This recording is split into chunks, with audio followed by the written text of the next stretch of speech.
Alright.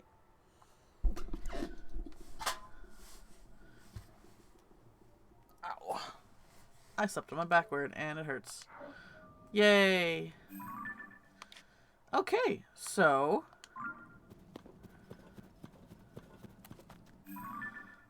I wonder...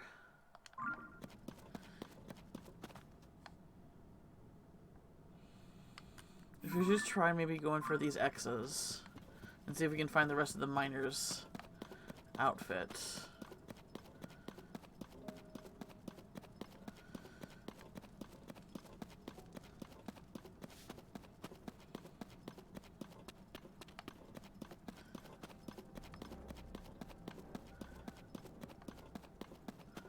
Also, I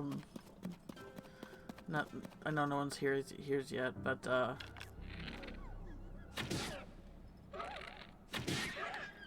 gosh, I'm low on arrows. Who okayed that? Get out of here.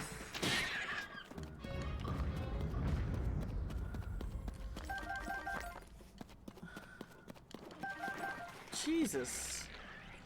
Fucking party here.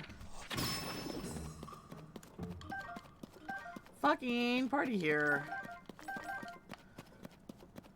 Alright, where am I going? I'm gonna try to see if we can find this X. Ooh, lots of pose. Oh, bomb flowers. How nice. Lots of them. So this is where like all the good vegetation is down here too? Okay.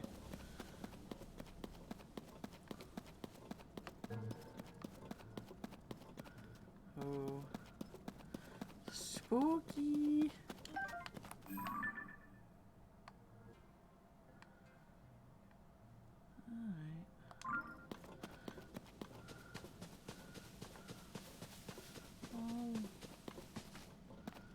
Avoid him, I guess.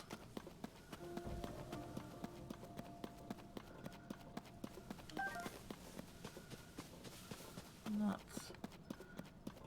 too into fighting those spooks now.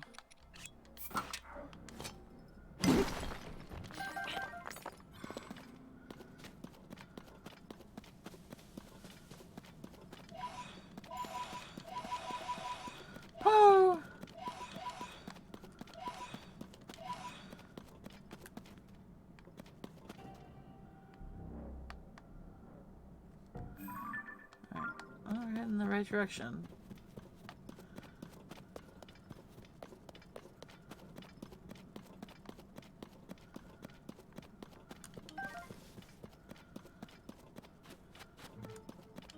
Oh, so the internet was out for like all morning, and it's just been so cold here, so I don't know how long things are gonna hold up. I thought I'd give it the old try though.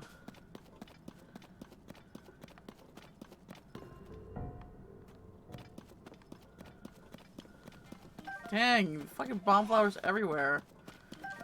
So this is where they've been hiding. You know, good to know. Oh. These guys give you weapons, right? Oh, ow. Get out of here.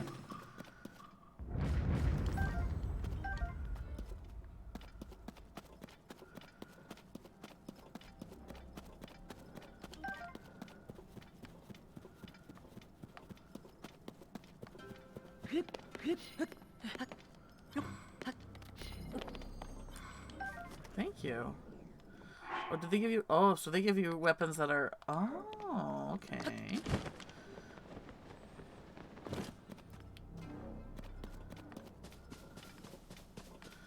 They give you weapons that seem to be also beefed up in some level.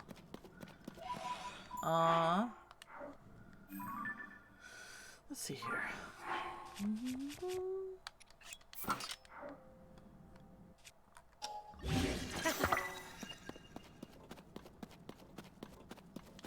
Shit!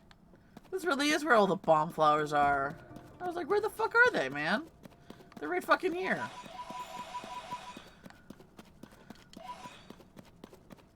Okay. So we're definitely going into spooky territory now. Now, is that... What was that? What's that? What was that? Oh. Oh, rock. Okay. Whew. Alright, is this a wall? Like, it looks like it's just a wall all the way up. So maybe I can't just go over there.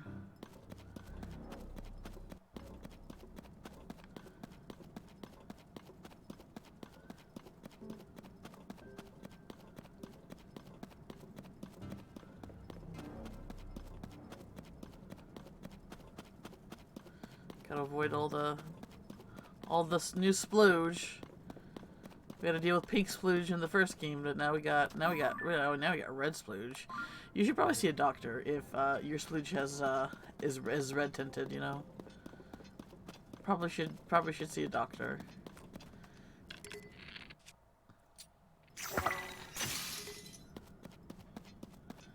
Wow, that gives a lot of light.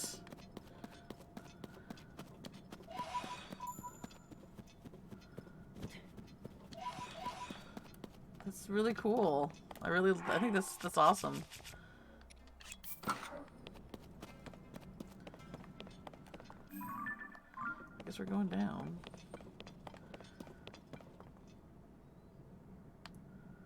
This seems like I can't tell if that's like a wall that's all the way up or just a cliff.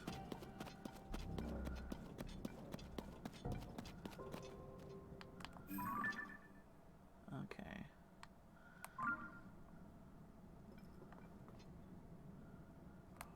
What the fuck? Oh, that's right. Some weird like frogfish fucker down here.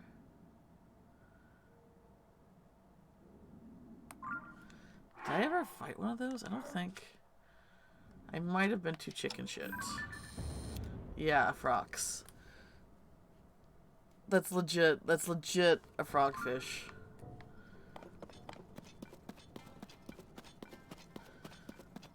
Maybe an anglerfish?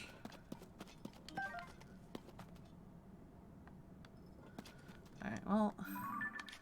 Maybe this is why you need to go to the holes. What's this? Oh, last location. Maybe this is why you need to go through the holes. In the above world. Because you can't, maybe you can't just traverse wherever. Alright, that's fine. That's fine. That's fine.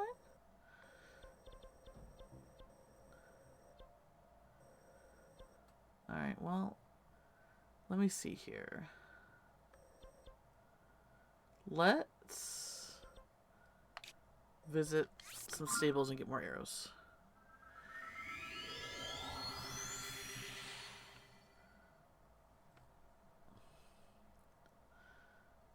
I still kind of really want to explore the depths more, but I have less than 100 arrows. That's problematic.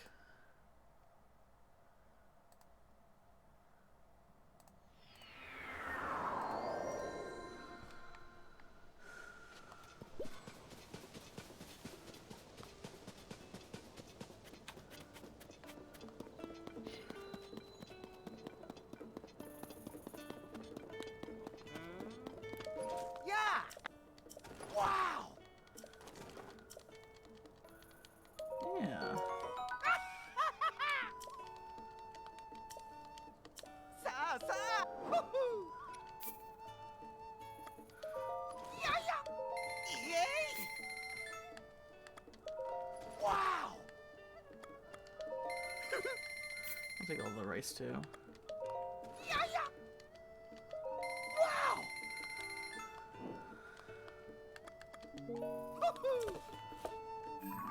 Alright,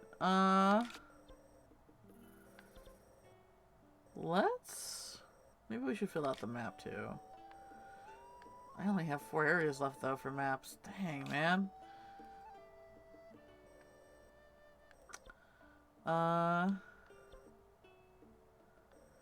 Let's go up here and shoot myself up.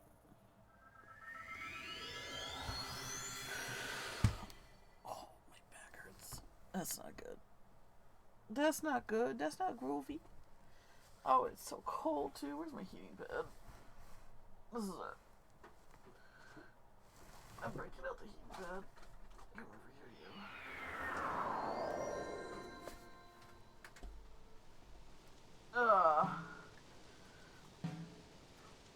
Flipping 30 degrees, negative 30 degrees last night. Who okayed that?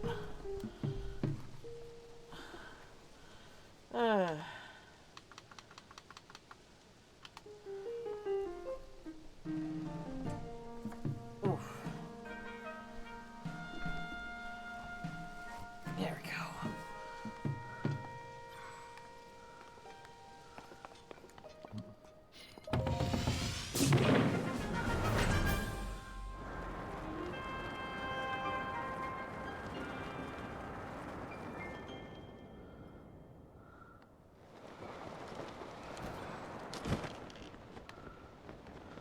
Alright. So where are we going? Where are we? Alright. Alright, the foggy part. Okay, we are gonna go...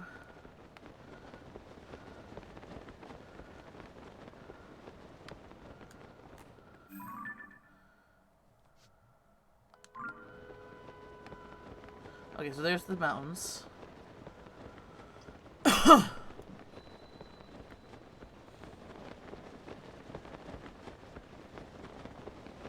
Okay, there's a tower there. Woo! Exit Lion, thank you for the follow. You spooked me. You spooked me. I hope you're proud. I hope you wear that badge with honor.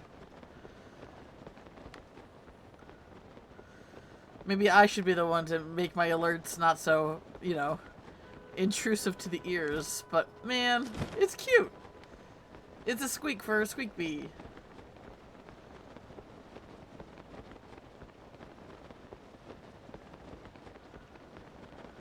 How you doing? I'm doing alright. Playing a video game. Okay, so this is where a shrine used to be. In the last game. I actually played the last game, the spring of last year. Just so I can just, you know, get that, you know, out of the way and so I can, you know, really kind of enjoy this. But I remember there was a shrine here. And all the shrines are just up and gone. No explanation. They're just, they just don't live here no more.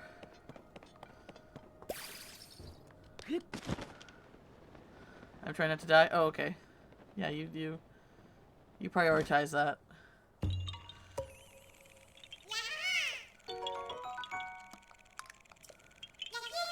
There we go. Hey.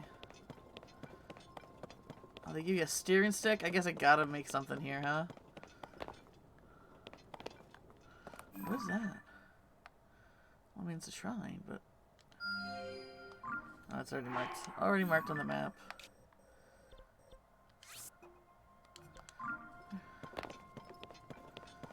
Let's see here. Actually, I could probably just go ahead and mark the towers that I see, huh?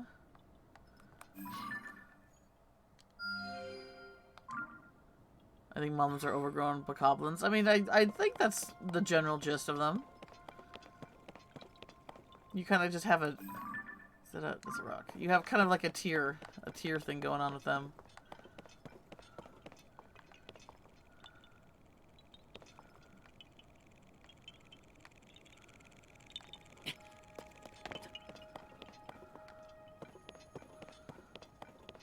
Alright.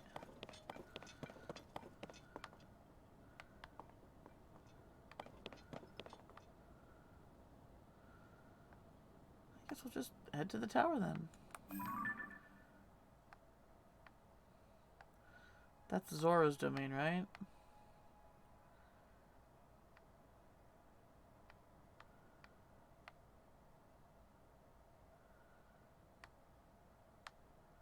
God, there's so much to this game. Is my girlfriend in this guy? My girlfriend, who I might be more interested now that I know. She's a cute dragon. Spoilers, by the way. Sorry. I should probably, maybe, well, no, I mean, this is my playthrough.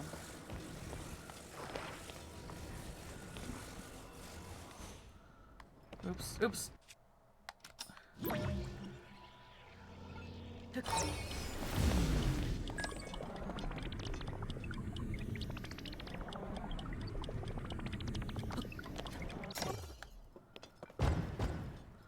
Alright.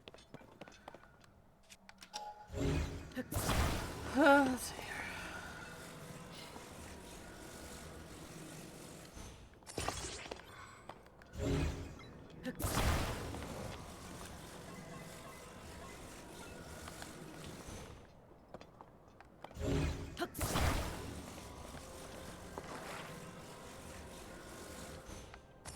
Alright.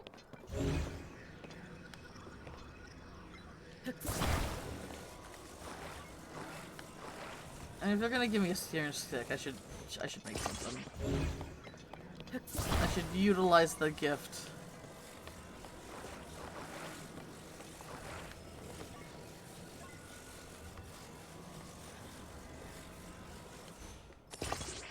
Nice. Alright.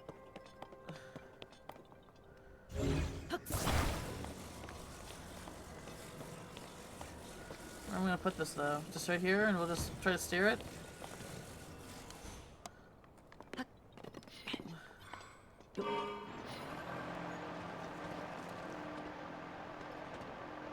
Dang, this is pretty cool. Look at me go.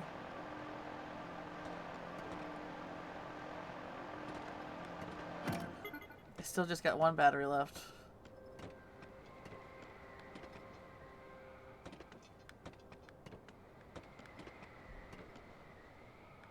How do you even get them more batteries?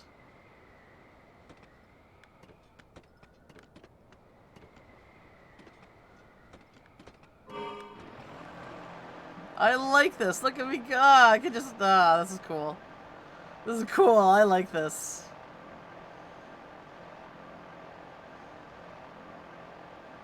And it stops. I wonder if I should maybe... Maybe we'll... No, I'll... Now we'll go for the tower. And then we'll hit up the shrine. Uh-oh. Oh, yeah, I guess the tower has to be...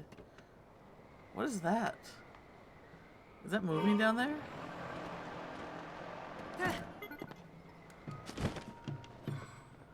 That's moving, isn't it? Oh, is that a Stalos? Yeah, that's a Stalos. Okay.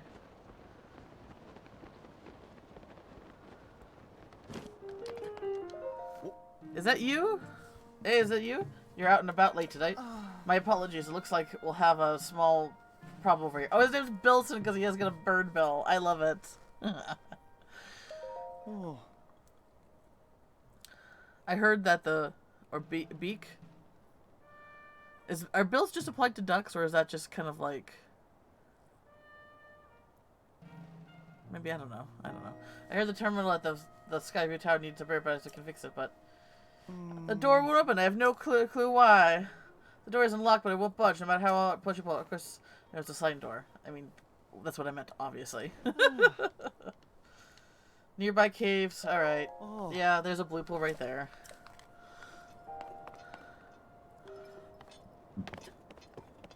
Take me where I must go, friend.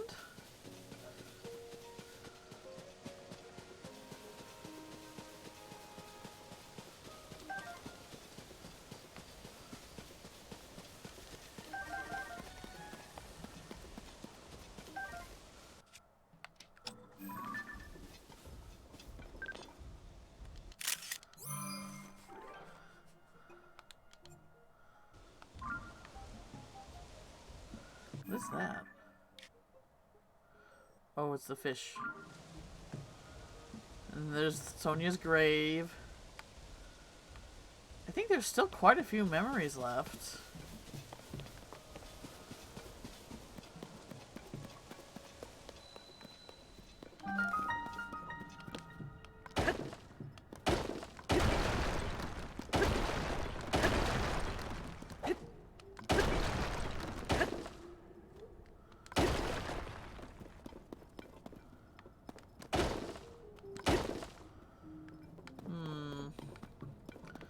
We should bomb flower this.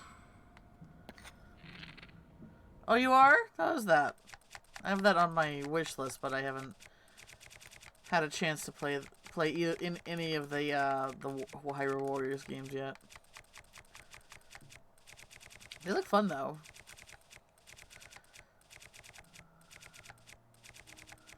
I want to play it just for the Great Fairy, 'cause she pretty. What am I doing? Where am I going? What am I doing with my life? Where are the bomb flowers? Maybe they are more over here.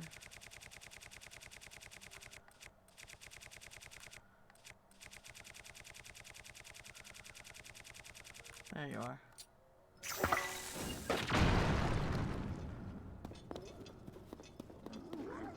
Oh. Oh, there we go.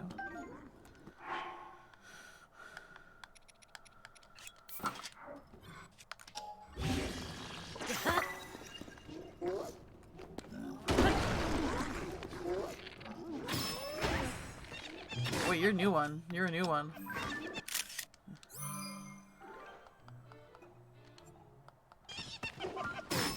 Wait.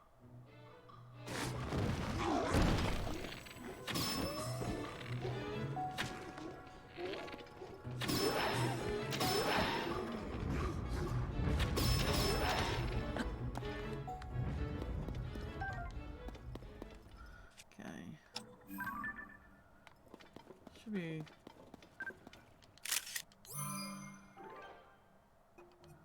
Trying to definitely... Oop, no. Come on. There we go.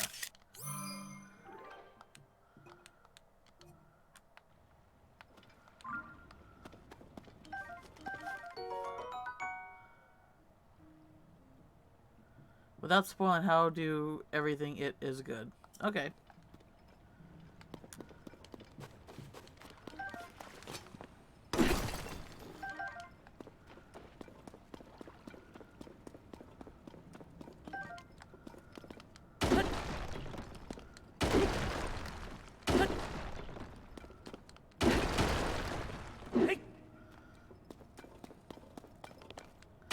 I mean, it's the Age of Calamity. It's basically the prequel to Breath of the Wild. So, I know, like, the general gist is probably, you know, you're fighting a battle that's ultimately you're gonna lose.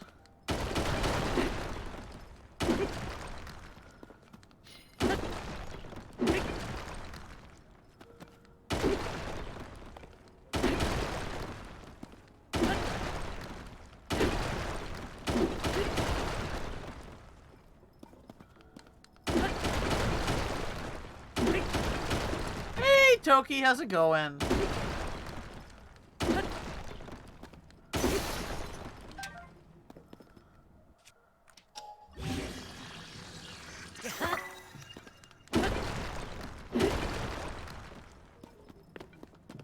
Totk, it's so cold over here. It went to -30 last night. Oh yeah? Is it cold too for you?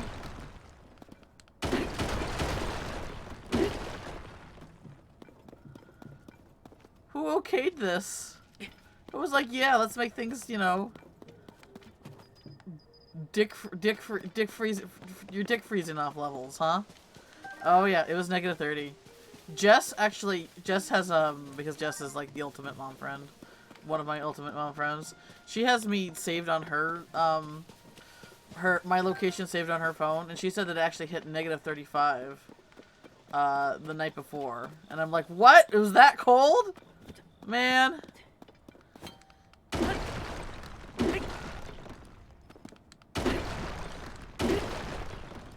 I don't know. Maybe something, you know, climate, you know, climate change, something, you're all real fucked. Something. I mean, cold snaps happen, but I don't remember them getting this bad. Like, we don't get any snow. We don't, how it was is that we didn't get any snow. Like, usually sometimes we would get snow as early as October, but we didn't get any snow for October. We didn't really get any snow for November. Like, maybe a little bit, but nothing that sticked. And nothing for December, either. And then suddenly we get this blizzard out of fucking nowhere a few days ago. And now it's like, oh, freeze your nuts off.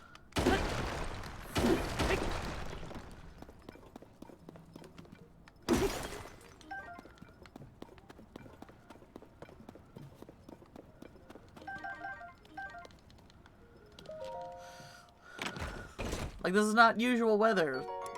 Ah, man. Let's see here. Oh, good. I don't need it right now.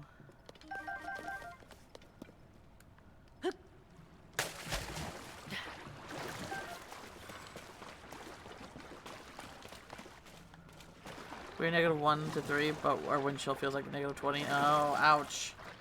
Ouch. Our wind isn't doing so bad.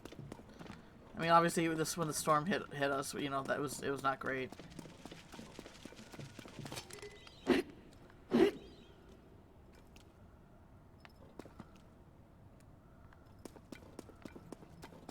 I completely forgot. I'm looking for. Oh, I'm probably supposed to go. All right. Well, I'm just gonna keep hitting rocks. Really?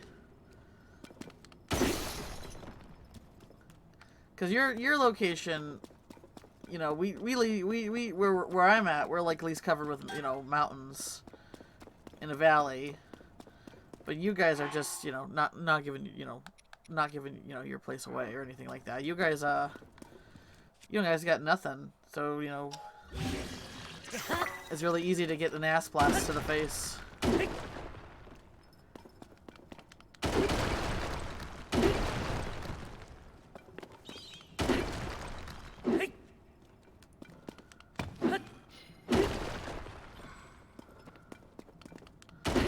Wow, I can't imagine driving in that. Driving in just a little bit of wind is terrifying.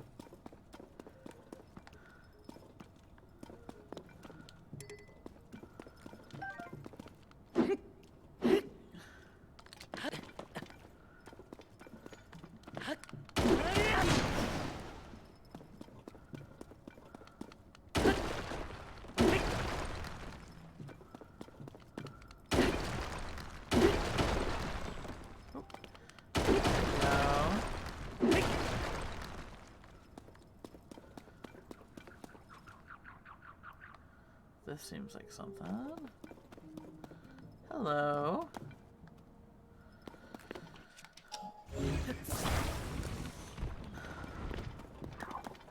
Found you.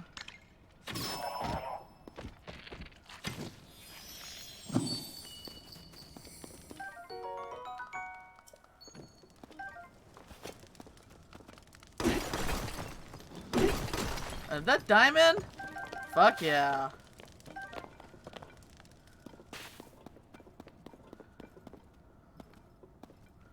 This is probably where I need to go up, right? Around here somewhere? Maybe right here. Yeah, but this is where I need to go.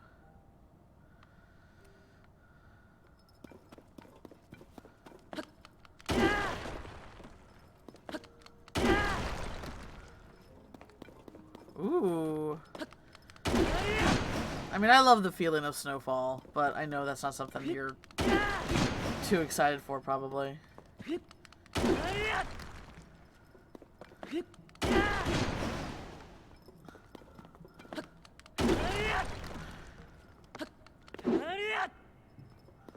For me, snowfall is like, there's just something really satisfying where you have like all this busy activity, like all these little particles in the air, but it's just so fucking deathly silent because they also absorb any sound.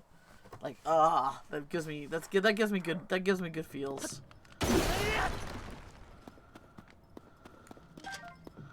But I know people see snow, I'm like, oh man, that's work. That's work.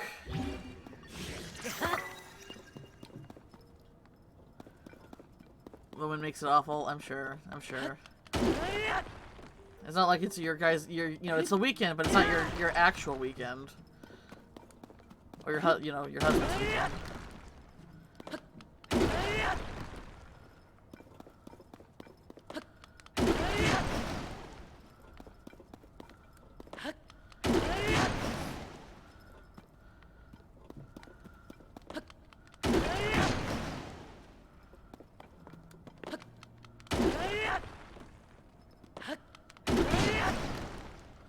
Yeah, all the best weather is instantly made terrible if you have to drive in it. Or you have to, go out in the world in it.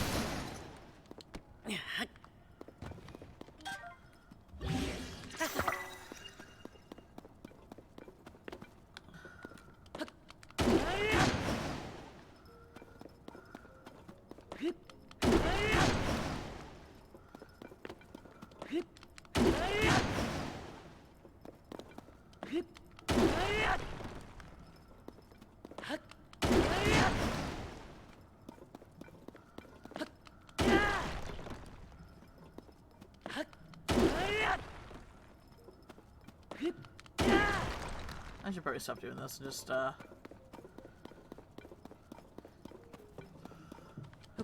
play the fucking game. Huh. Alright, well, we'll let this explode. Alright.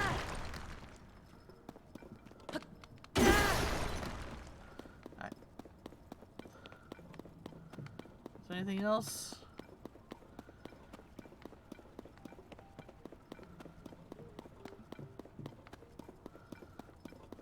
Nah. Alright, let's go.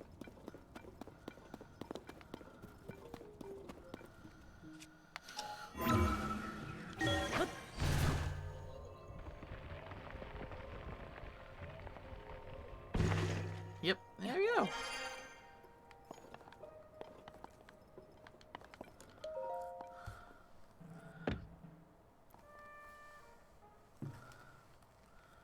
Huh? How'd you get inside?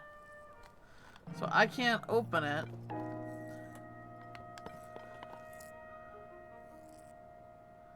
What do I... Oh, there's a stick in the way. There's 2 sticks in the way. There's 2 sticks in the way.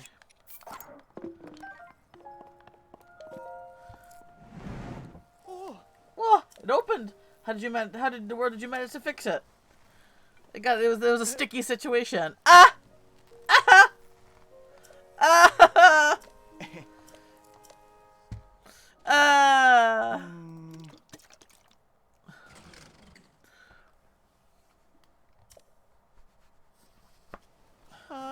Ta-da!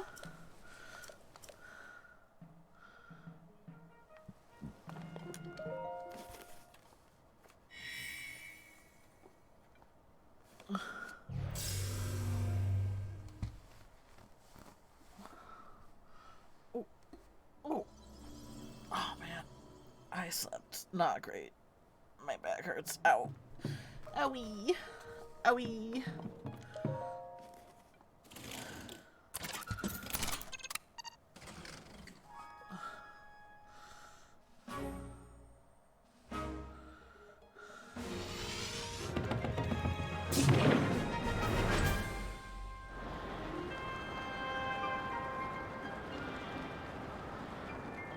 Oh, tutorial level.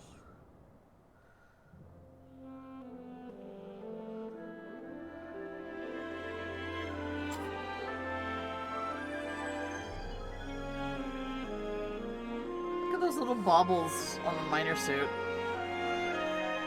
Like you can tell that there's there's like the Zonai artichokes. I like that detail. Yeah.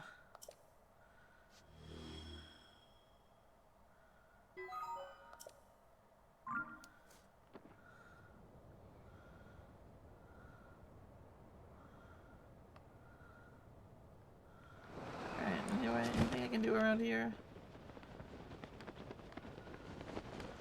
There's like a bunch of stuff over here. Have I been here before? What? So when if it's white, that means I've been there. Okay.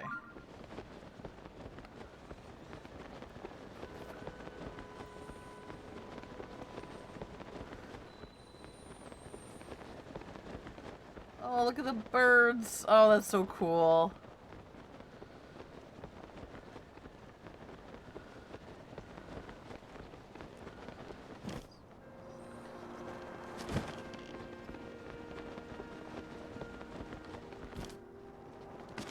Alright, looks like I gotta find the thing-a-do. Find the thingy.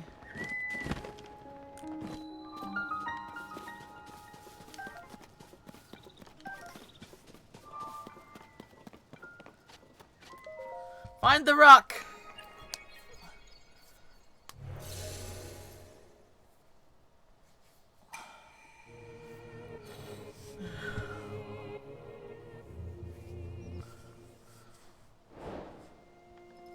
Alright.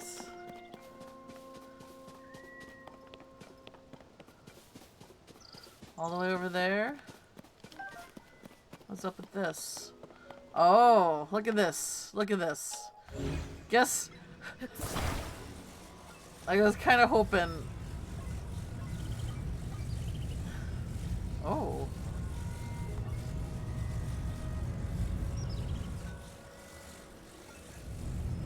There's a chest there. How do I?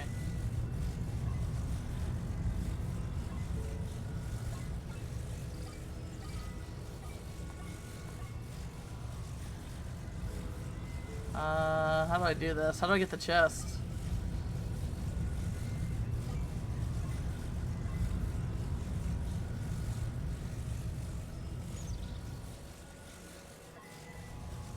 Maybe like that? Oh?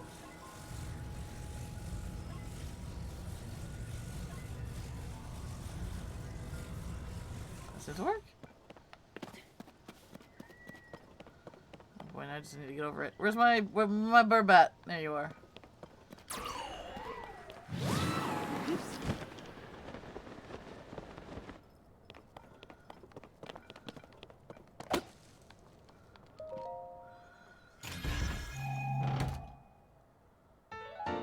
Yay!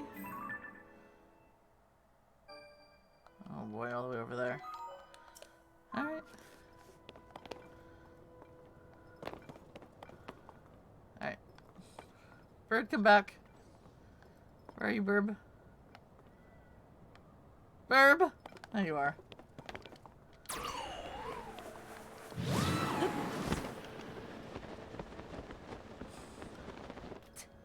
No, I haven't. I don't have, I either don't know where a lot of my amiibos are right now, because everything's kind of like, we kind of had to, like, put a bunch of stuff in storage. Or I just don't have them, period. Like, apparently, there's, like, amiibo cards that you can,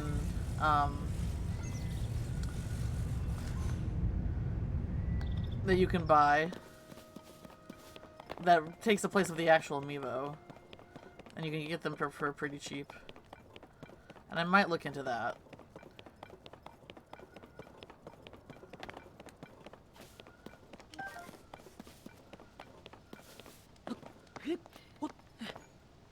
Oh, you don't have to, Totk. Oh, you can make them? What? Oh, you got those kind of magic fingers, huh? I mean, if you want to, I'd appreciate it, but you know, never expected, you know, always appreciated, never expected, you know. I'm trying to like work on, you know, being more accepting when people are like, hey, can I do this thing for you? And I'm like, sure, like, but you don't have to. You shouldn't actually, you know, like that whole mindset. I'm trying to be more like, yes, yeah, if you want to, go for it. Because I know how I am, and how I'm like, no, let me do this for you.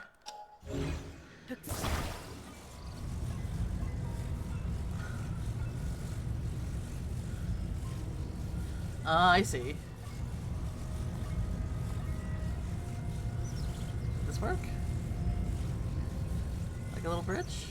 No.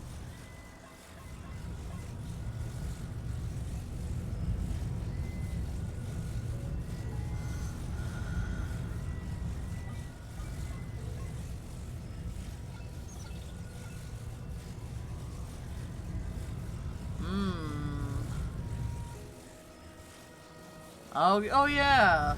Yeah, a lot of people do them. I see them mostly for Animal Crossing. How am I supposed to do this? Oh. No, like that. Right? Yeah. And then okay. And then yeah, I see what I need to do.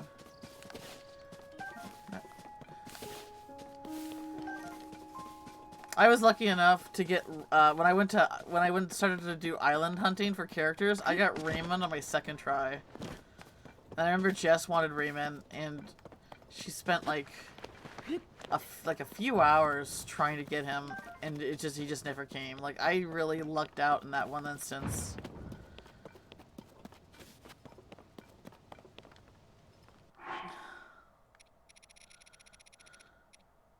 He's so dapper.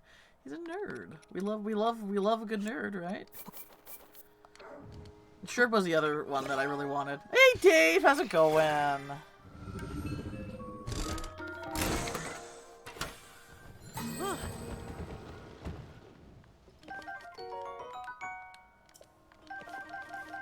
You got Sherb when you get into hunting? Oh, I love Sherb. There really isn't a lot of goat characters. That's a bummer because I love the goats. I'm a fan of the ungulates. Oh hey! Hey Crit! Who's the stoat on the floating island? Who though? I don't. Who are you talking about? Did we get all of them? Yeah. Who are you talking about? I don't know what you mean by those words. Yeah, it's close enough.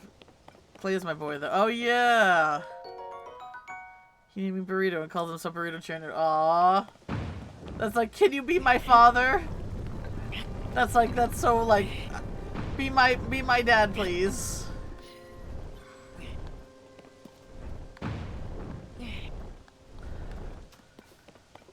I thought he was a luchador for the longest time, but he's actually like, supposed to be like a clay clay art style or something like that. I guess that makes sense. His name was Clay. He still has that kind of like that luchador-esque you know, vibe to him. If you haven't heard of Stoats, then you're for a treat. Yeah, the actual luchador reference is one of the birds. He's like a little... He's got like a blue... He's like got a red mask. But I like Clay's color palette a lot more. And just like the fact that he's a little hamster. Like, 'tis peak.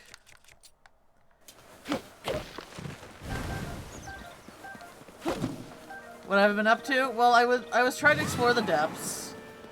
I tried to explore the depths, but then I ran into a wall that looked like it was scaling all the way up. So I'm guessing that while the depths, like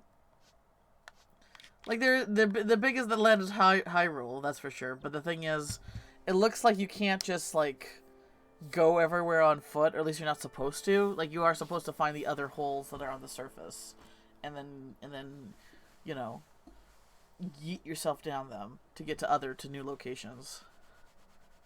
No, I didn't die.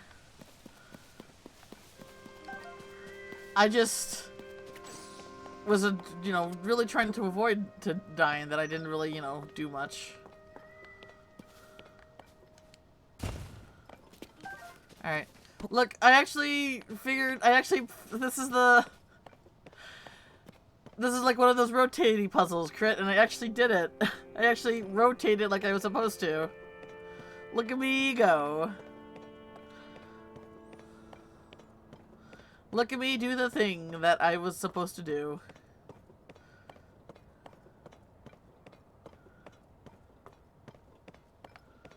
Alright. So I wonder... I would think that I can maybe carry this up here and just jump, but maybe I can't. Strap out rocket on and aim for the best. I mean, that is my go-to move. Yeah, I think I have to, okay, we gotta go back this way. Burb! Little baby Burb, come here.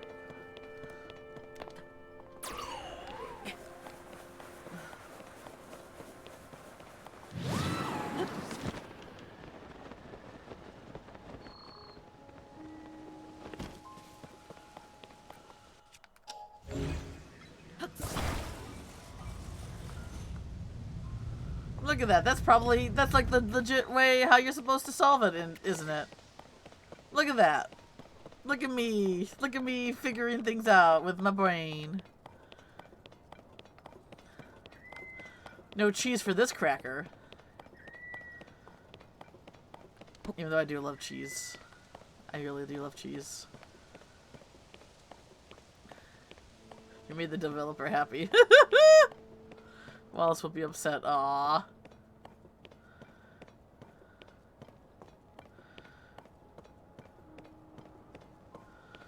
I don't want to break Wallace's heart. Wasn't their one movie where he found the love of his life, but she hated cheese, and he was like, okay, I'm not interested anymore. Like, that's pretty. That's.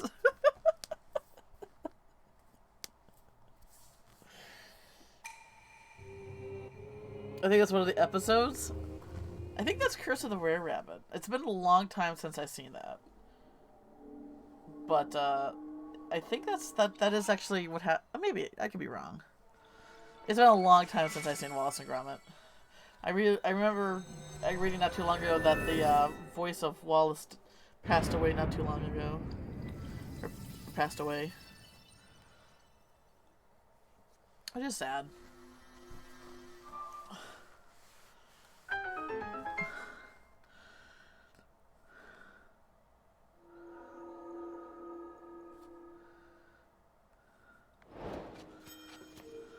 Yeah, this is true.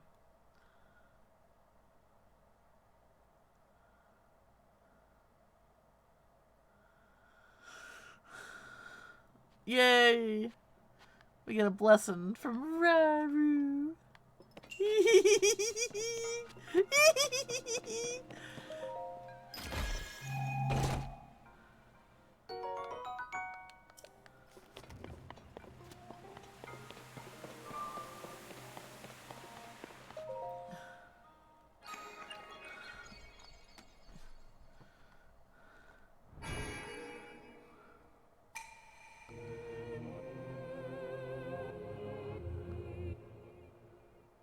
Pretty statue. It's not the real thing, but it's still very primdy. Still very primdy.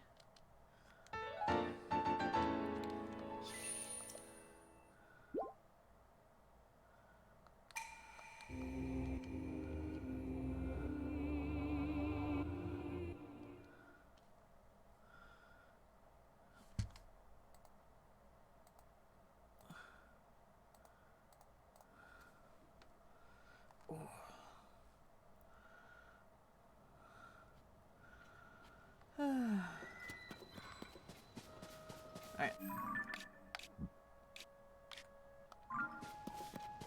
So let's... I think there's still like a couple islands here. Oh, can we hit that Zonai? There's still a couple islands here I can launch myself to.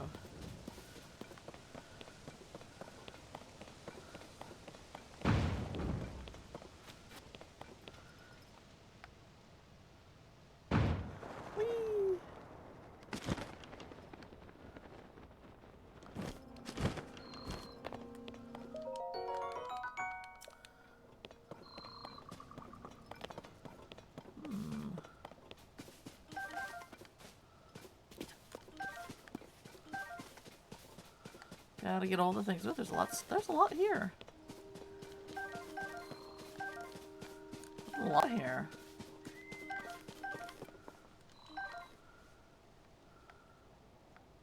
Ooh.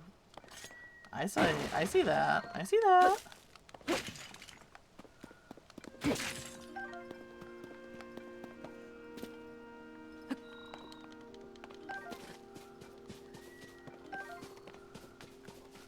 Do you have one of those?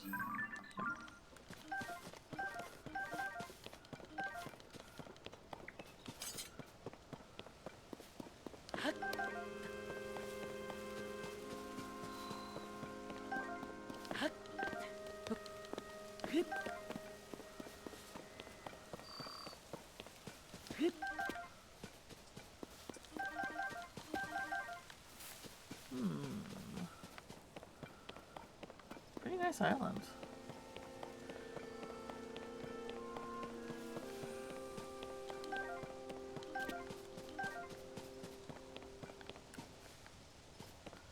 Alright. So what do we do here?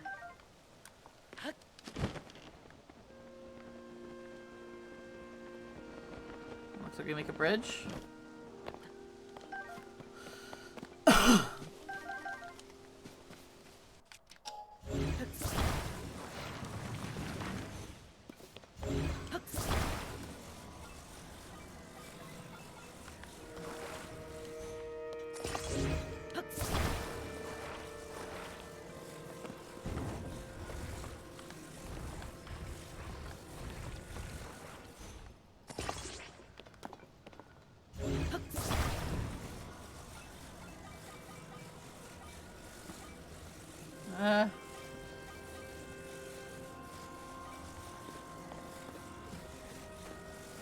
Ooh.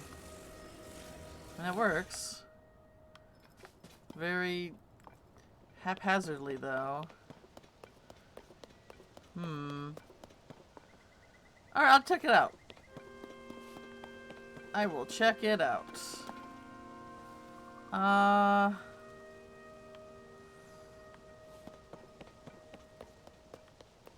Like, can I get like an idea? Like,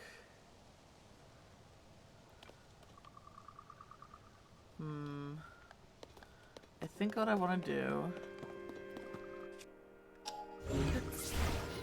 It's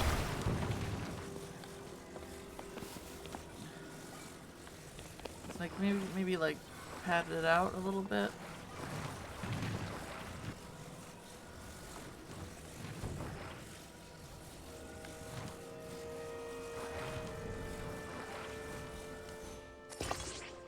Ooh.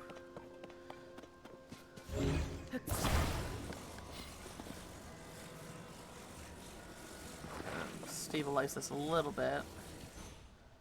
Okay.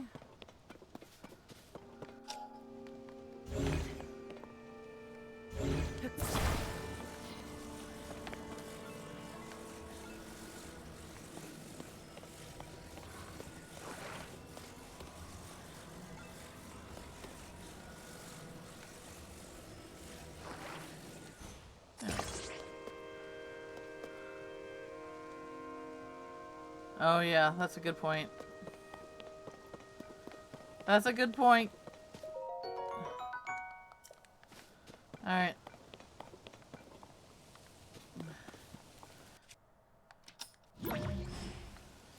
Alright.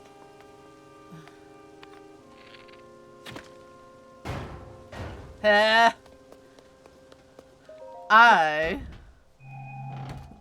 don't need it. Look at me. I probably didn't even need all that extra plank of wood, but you know, little stability didn't hurt. I didn't need it, crit. Neener. Pumpkin eater. Thank you for the suggestion, though. It's too far away. How do I get up there now? Oh, right there. Because of the fragile wood.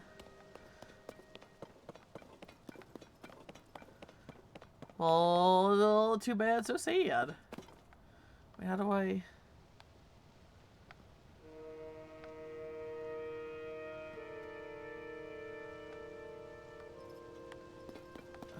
Oh, there you go. Oh man, my internet has been kind of fucky ducky. Like, it was out because it's so cold. It was negative 30 Fahrenheit last night, which is very cold. I would look it up in Celsius, but you know, I'm tired. When it gets this cold, our internet dips in and out so hard. So if I just completely evaporate and disappear, that's why.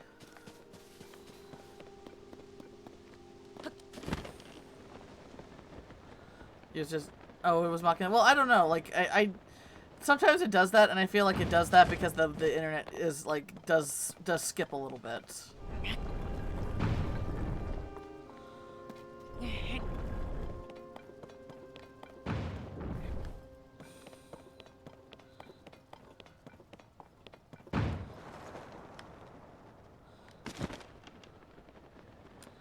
Ooh, present. Yep. Sage's Will. Okay. Let me go and find...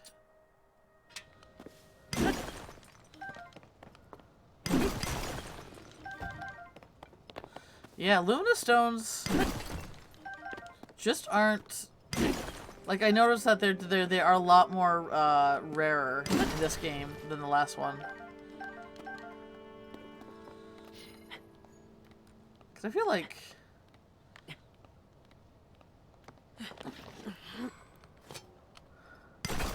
we ran into them all the time in the last game.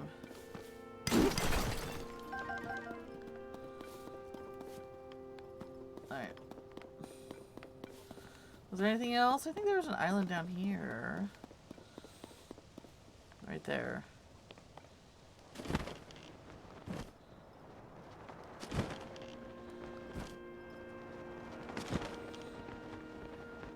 Is this just to help me get up there if I need to get up there?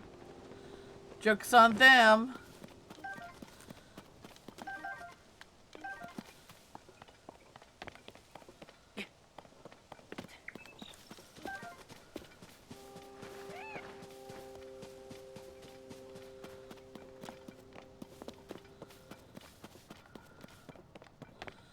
Alright.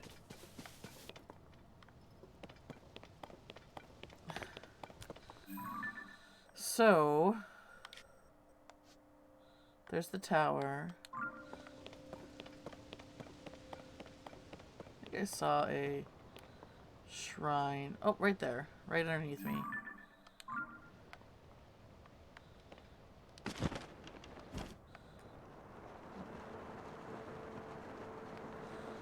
Oh, look, there's the big donut I've been seeing in the distance.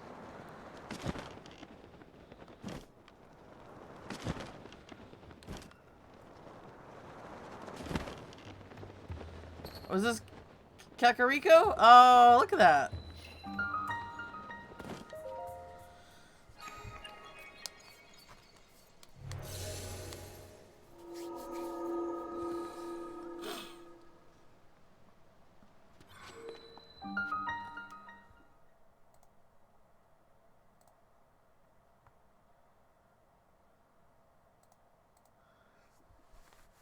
This is going to be a short stream day to do, by the way, because it's just so cold that it's really hard to sit at my computer desk without freezing to death. So I'm probably not going to be streaming very long today, but I wanted to play a little bit. An upright device. This whole weekend is just absolute chilly town. That's even just sitting at my computer to draw is like near impossible.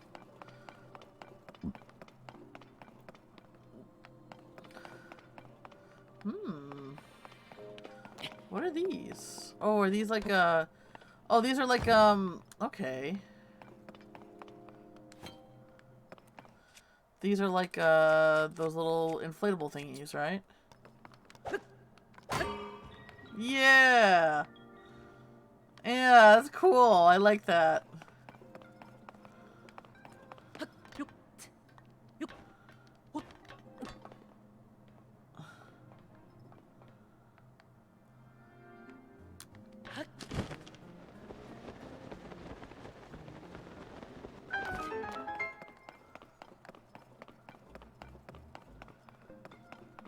They're the backbone of almost all your contraptions. That's fun. I like that. What a cute, what a cute little friend. Okay, so there's Ball.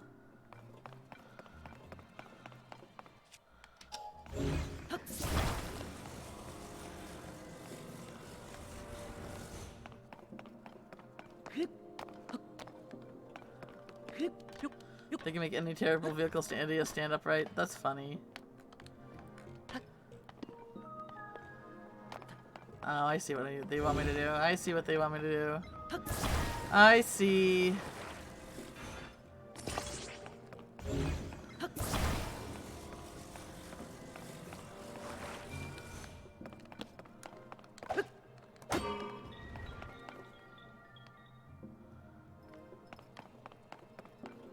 And I can just do this.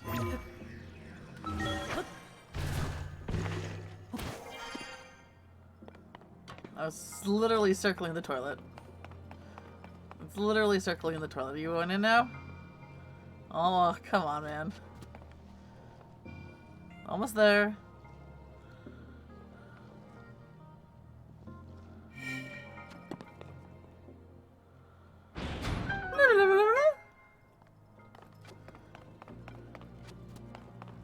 Yeah, I see what you want me to do. I see, I get it, I see. Now we launch Ball over here. Do we? Maybe we don't? Where did Ball go? I don't think there's anything else over there. Whew, it's cold.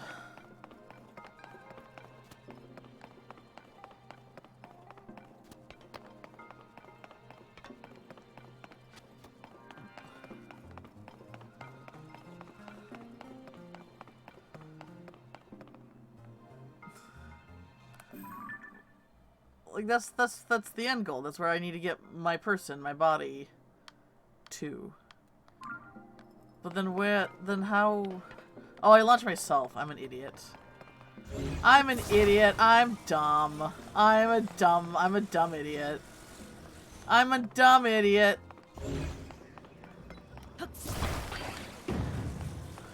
Like, oh, Ball, go in cup. But where do I send Ball and cup to?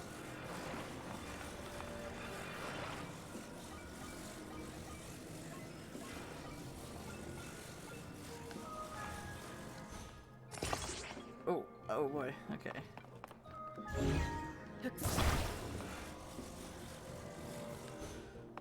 Okay, will it fall backwards? No, it will not fall backwards! Woo! Okay,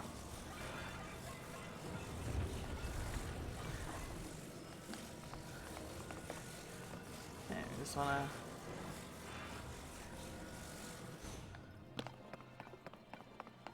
Alright, looks good.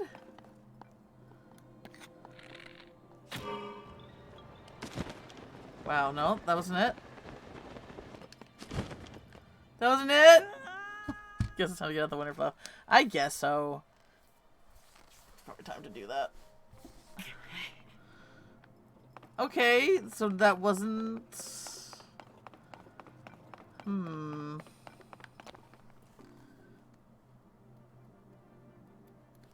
It wasn't enough oomph.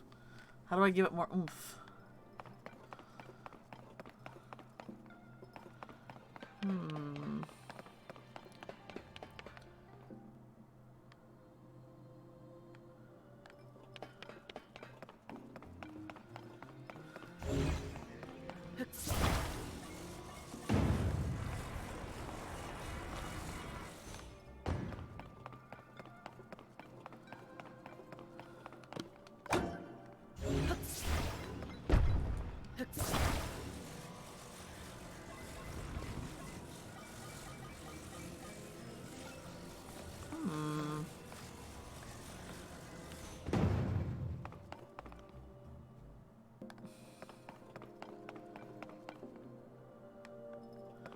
How more oomph? How more oomph? I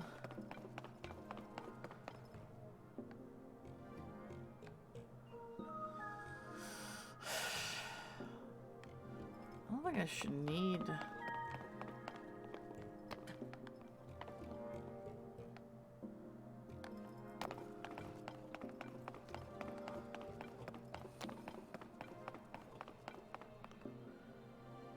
I mean...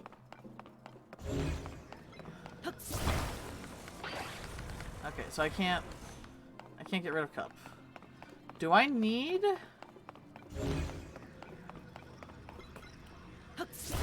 Can I even get this over here? No.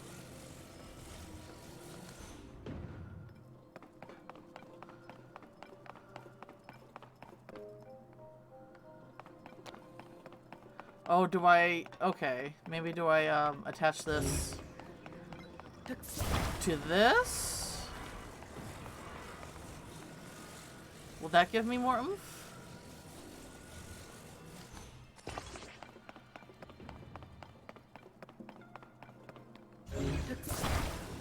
Will this give more oomph?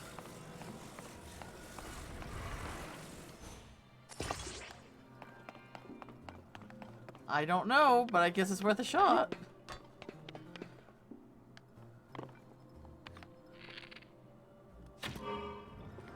Oh, that was a lot more oomph.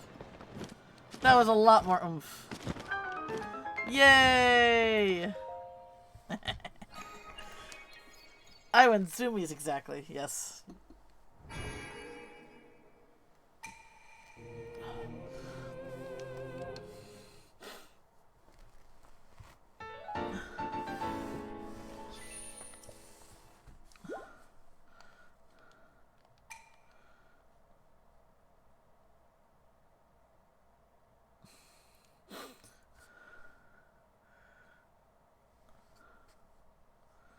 Alright. Kakariko Village. Actually, now that I'm here, can I find the old fairy fountain?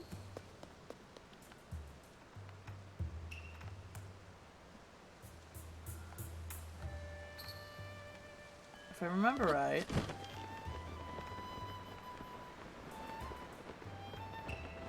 The old shrine was actually over here. Ring runes. Cuckoos!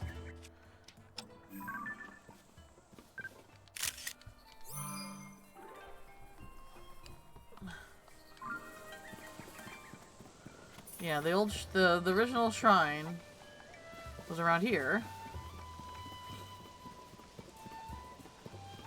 Probably right there, honestly. And then the old fairy fountain was in this forest. Oh. Alright.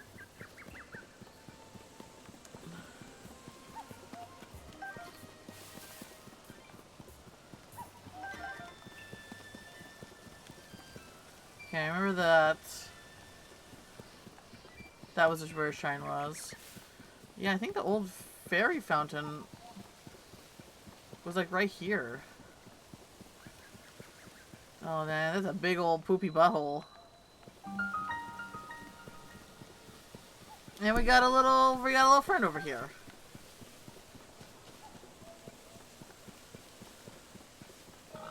Oh wait, no, that's a pig. I thought that was a Korok there for a second. My bad. I mean, I guess pig could be friend, but pig is bacon now. Yeah, there was a shrine here too. I remember the orange ball. I remember the orange ball debacle.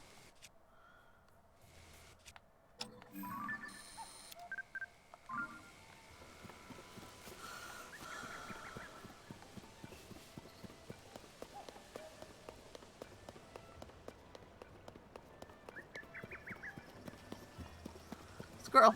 Yes. Yes. Squirrel. Squirrels are my favorite rodent. Favorite member of the rodent family.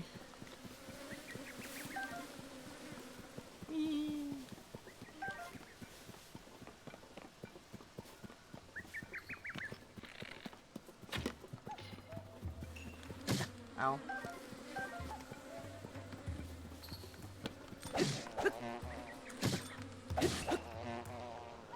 Yeah. You better believe it. Uh.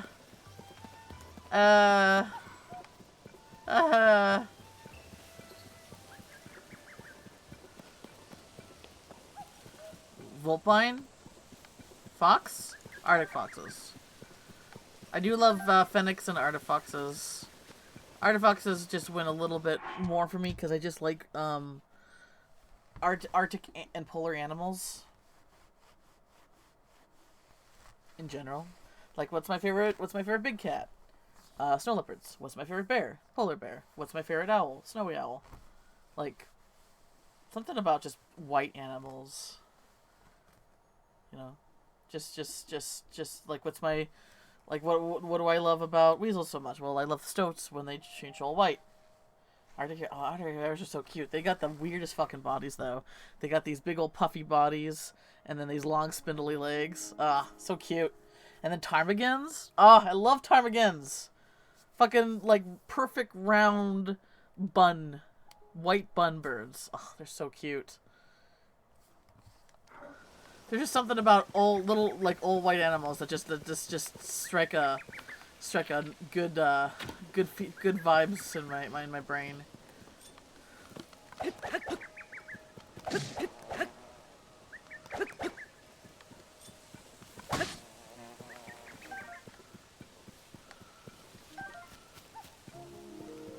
Albino crocodiles? They're cute. The problem with albinos, okay, so the thing is with when you have a naturally like occurring white animal, it's for a sense of protection because it's their their environment. When it comes, I do really like I like Lewistic. Is that's not how you say it? Okay, so there's albino, which has no pigmentation, and they have pink eyes, and they can't. So the thing is, when they're albino, they can't see very well. They're most likely deaf too.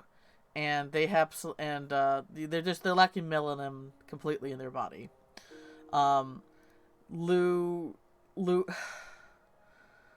Lumistic. That's not how you say it.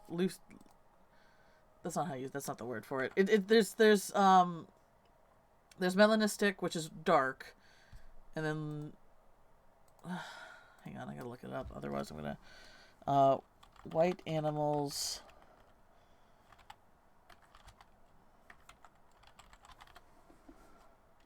Okay, it's Leucistic. So animals that are white in color are often mistaken of having albinism when they actually have leucism. Leucism results in a reduction in all types of pigments, not just melanin. So an animal with leucism may either have pale or muted colors or irregular patches of white. So they tend to have blue eyes, and I think they're a little bit more healthier than like a little bit like less in dire straits than animals that have actual albinism. Oh hey, that Ram, thank you Ram. Like the thing is I know these, like I have these, I know these, like I know of these terms and what they mean, but words are so hard and my brain is so dumb that I just can't remember like exactly how you say something or anything like that. But yeah, albino animals are pretty. It's just that I feel bad for them because they have like they tend to really have terrible eyesight and terrible hearing. And they don't, that's why, a big part why they don't last so long in the wild. Like that's the reason why they're so rare, is because they just can't live, comfortable lives, because of this, genetic thing. But, Lewistic? I think it's Leucistic? I think Lewistic is a little bit better. Maybe not by a whole lot, but I could be completely wrong too. Leucistic. Leucisticy. Leucistic. Thank you. Thank you, Ram. Let's actually look it up. Let's look it up. Let's do an animal tangent here, because I love animals. What is better? Albino or cystic? Albino is extremely rare, while leucism is slightly more common. Animals with either of these conditions are vulnerable to predators, yeah.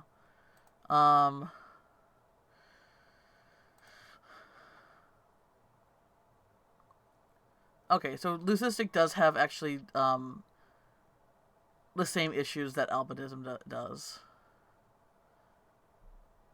It can associate with defects and impair sensory organs and nerves. So it's the same as albinism, maybe. So maybe it's not that much better.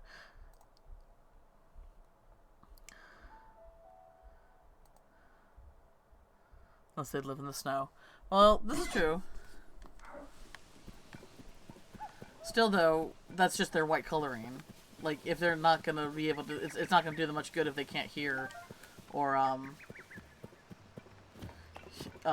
see. I think a melanistic, white... Like a melanistic Arctic fox. I think that'd be fun.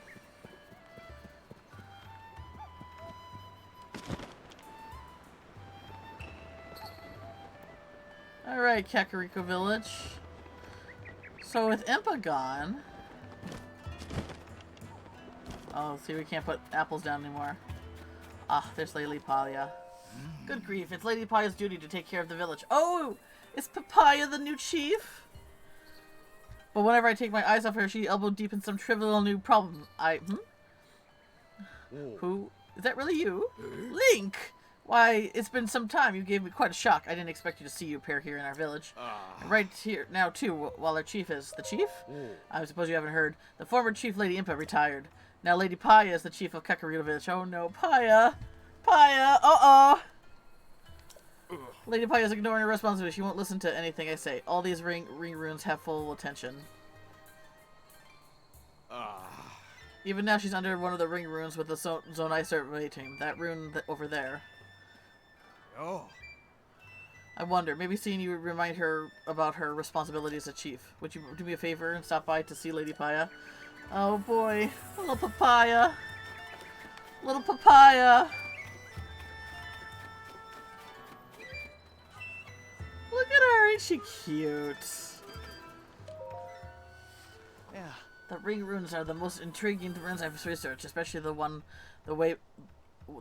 part of that floats up there.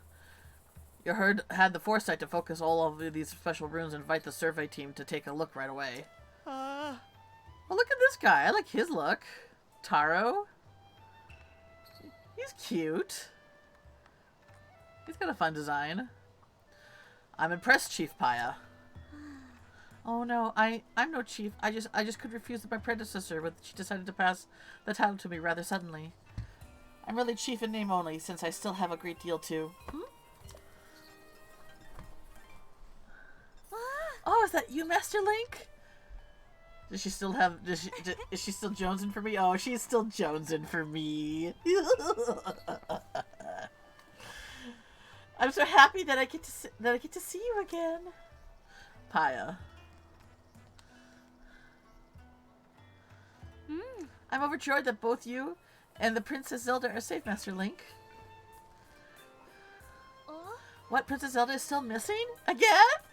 Did we just find her? That just confuses the matter more. You see, I actually met the princess not too long ago.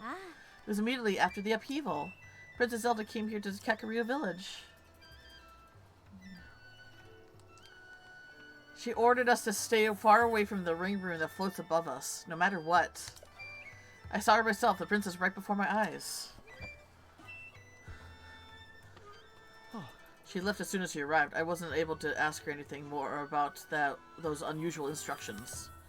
We thought it was to protect the villagers from harm. The rune does look like it would crash down at any moment. That's what Paya and I suspect, at least. But still, I know you would not misspeak, Master Link, especially of a matter of such importance. How confusing. Oh, my apologies, Master Link. I was so pleased to see you. I completely forgot common courtesy. Please allow me to introduce Mr. Taro, an esteemed member of the Zonai Survey team. I invited him to investigate the ring runes that fell on our village. He has incredibly deep knowledge of the Zonai civilization. He's even familiar with the Zonai script. He's truly an incredible talented individual. Taro. He's cute! Oh. It's clear that the floating ring rune that we were forbidden to explore is a unique and incredibly valuable find. Several more ring runes with such a shape have fallen down around the village. Okay, so apparently Princess Zelda has also been whispering to the great fairies that the world is bad and they shouldn't, like, emerge. So there's almost like I'm saying, like, there's a Zelda that's haunting the place. But we know that Zelda is also the dragon, the light dragon, so I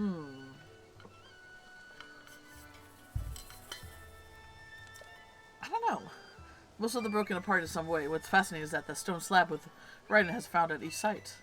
Deciphering the text showed that each slab contains rather interesting contents, including mentions of sages. There's still not much we don't understand. Oh. I think that perhaps the rune floating in the air has a slab that makes mention of the sages. I can't investigate as that would go against Princess Zelda's direct orders. If only I can meet her with again, I'm sure I could persuade her to change her mind. Oh. I wonder if this is like a trick, maybe to not make us look for it? I don't know. Like, actual Princess Zelda seems to have her hands full being a fucking noodle. So I don't know about this Zelda that's appearing and telling, like, making weird, like, claims like this. She must have some reason. Until we find out Princess Zelda's true intentions, we have no choice but to trust her and leave that rune alone. Well, that doesn't mean I can't touch it, right? Calip. Oh wait, is Calip the... Calip was the guy... Was one of, like, the... When we first went into, over the mountains. What are you doing? Under Princess Zelda's orders, everyone is strictly forbidden from getting close to the ring. If that applies to the archaeologist like me, it certainly applies to an amateur like you. Alright. I can't do any answerings for spoilers. I know. I'm like, I am asking in a rhetorical way. Like, I'm asking myself in a way, like, oh, like let's make this mental note be.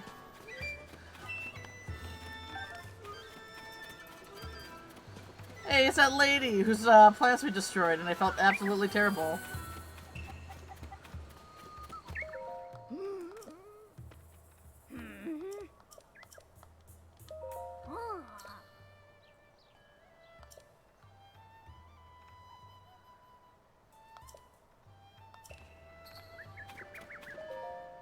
No chest present yet.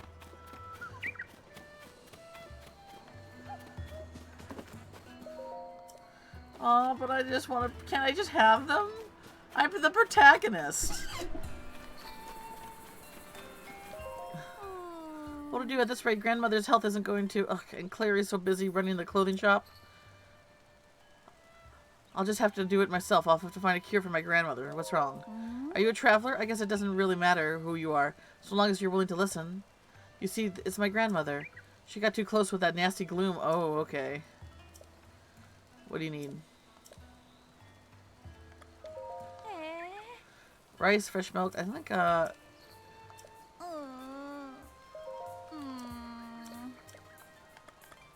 don't think I have any milk.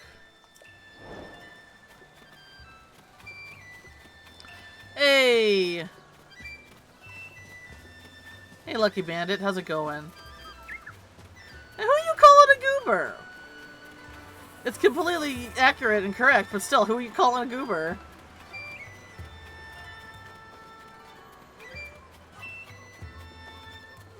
Okay, I think there's a shop over... the clothing shop over here. I have to rebuy my fucking ninja outfit. Hey! Oh my god, I forgot how expensive it was. 5,000 a piece. Ooh. Oh, okay. Yeah, this is the shiny stone one that you could only get in Gerudo. Also 5,000 a pop.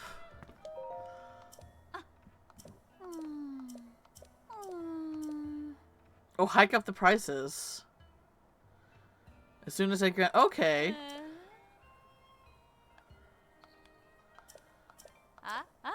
Okay.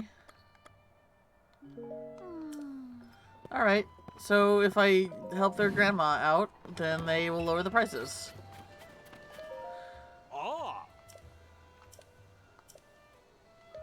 Ooh. Ah. Oh. What's the stone slabs? Okay.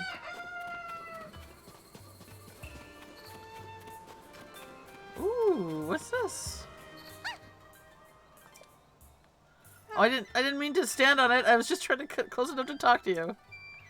My bad. I'm sorry. Wow. I didn't mean to do that. For my usual visit for my unusual visit times. All right.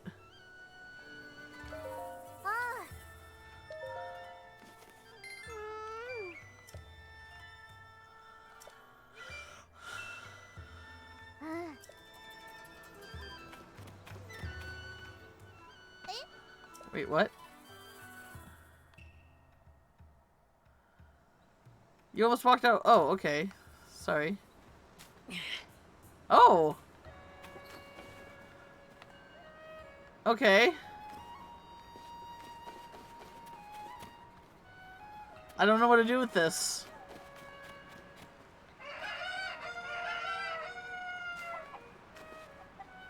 It looks like a thing that you put on a grave.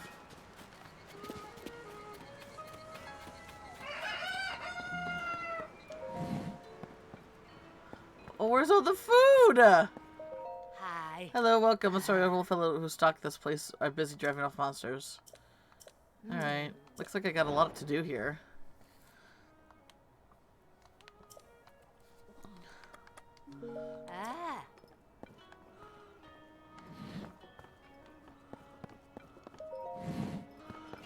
Is this place also lacking in stuff?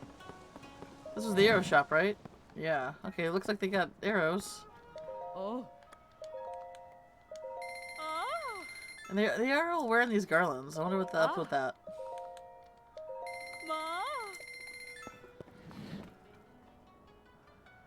Oh, fly farther. Oh. What do the eyes do? Oh, right. Trying to focus on its targets. Cook it with a critter, make it extra, or attach an arrow to grant a home. Oh, okay. Yeah, I keep forgetting that you can do a lot more with that stuff.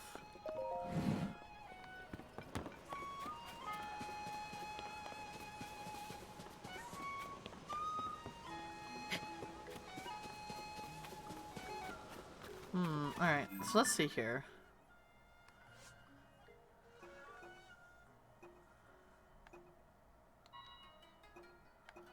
Where are the wells?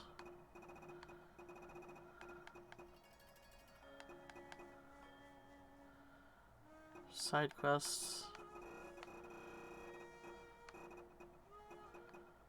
Side adventures.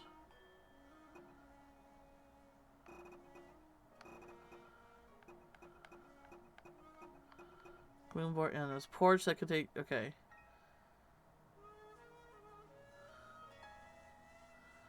Counter... But so far nothing has worked. Oh, she doesn't... She said she needed milk. It was milk, rice, and,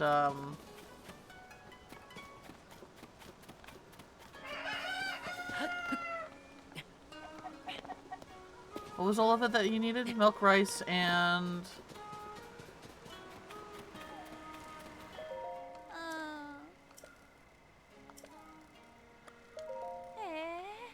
Highland... Milk, rice, and wild greens. Do I have milk? I don't think I do.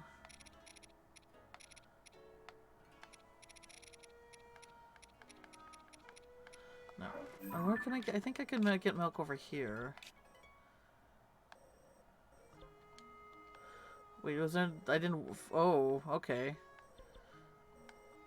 Oh, I never did the shrine there. Oh my god. Okay, let's go here. Dang. Oh. Crunchy. Crunchy bones.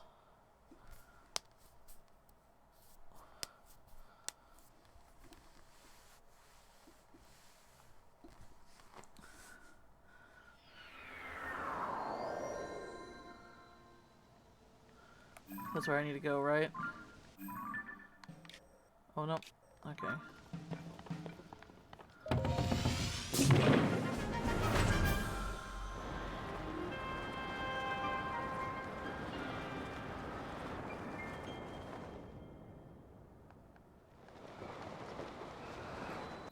Alright, we need to go...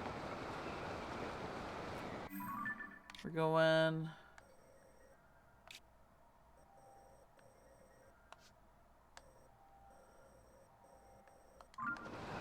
We're going this way.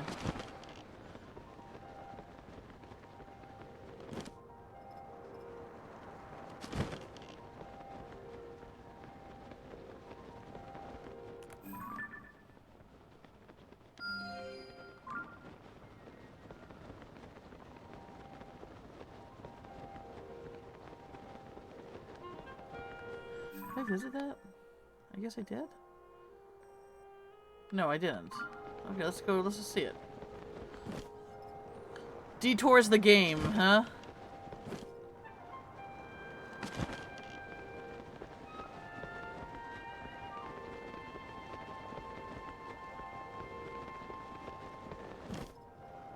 Oh, what do we got here? Is where a shrine is?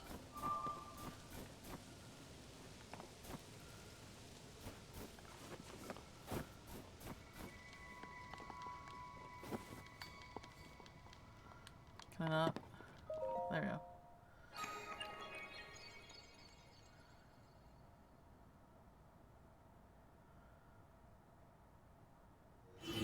Oh. Do I...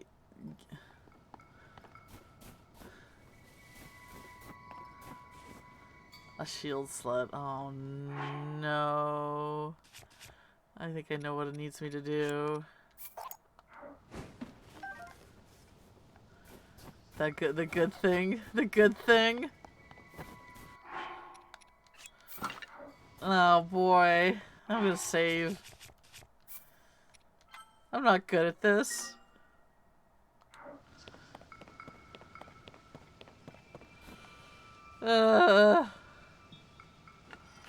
Okay, jump. Ah! Ah! Ah!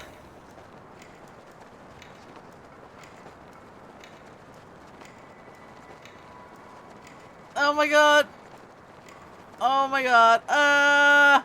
Oh, please don't kill me. Oh, wow. I wasn't sure if I was supposed to... okay, well, we're doing this. We're doing this. We're doing this. We're playing the feud. Ah! Ah! It's a good thing I had that fairy. Ah! Oh my god. Ah!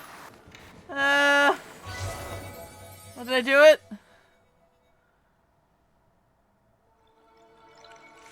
Oh, I did it! Rock? Big rock. SSX. Man, I didn't know if I was supposed to glide down or just let the shield just take me there. But I guess I was supposed to glide down. It's okay, I had a fairy.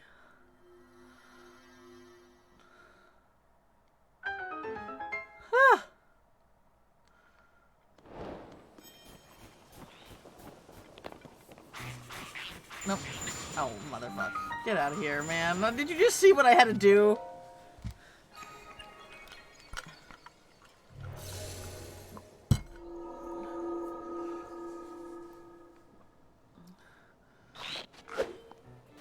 Yeah, eat it. Eat it. Eat my butt.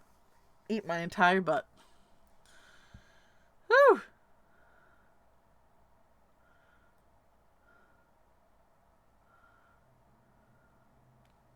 I'm naked again? Really? That whole fucking sledding mini bullshit wasn't enough for you? At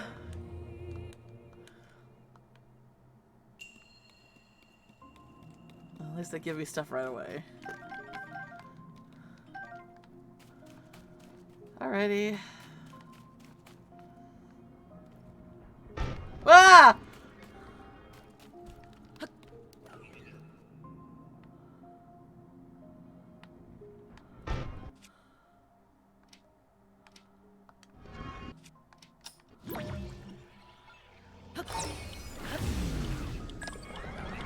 Ah! I don't know if this is right. It's just what we're doing.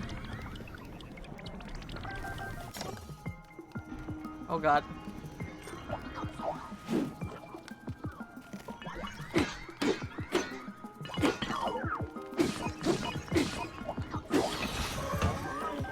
Whew. Oh god.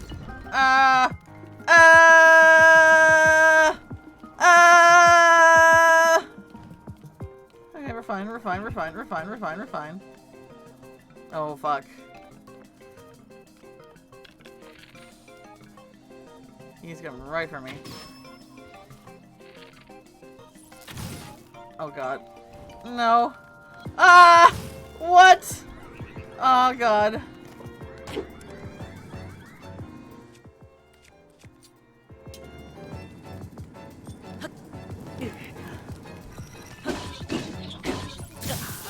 Fuck.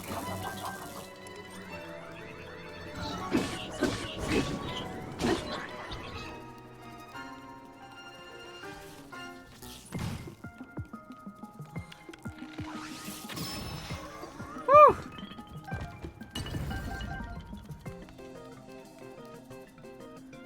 Lots of rockets. Okay, hang on.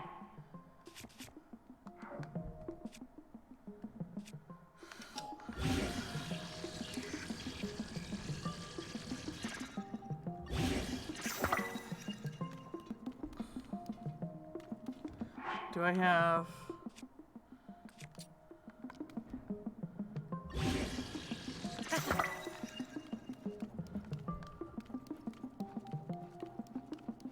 Lots of rockets. Okay, looks like there's 3 left.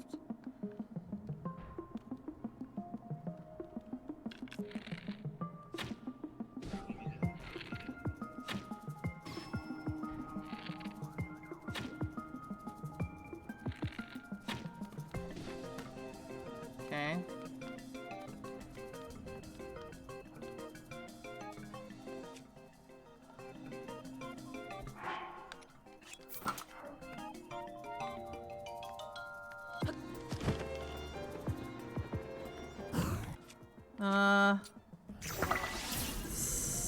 Spicy!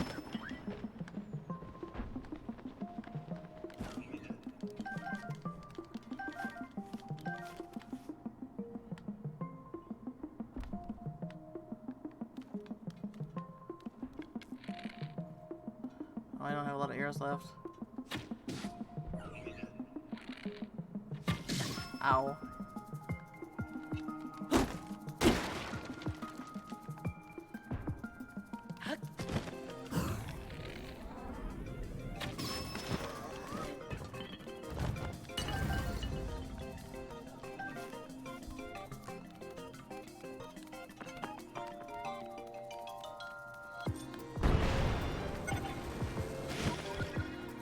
I forgot about that. My bad. It's fine.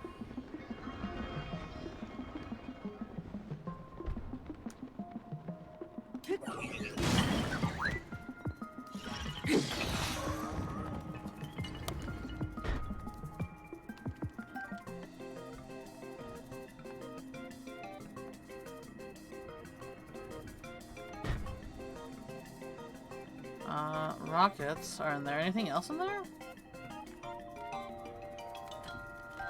Just rockets.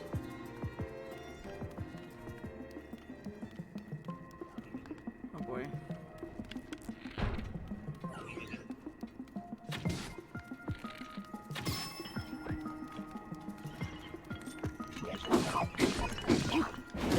Ow. Damn it.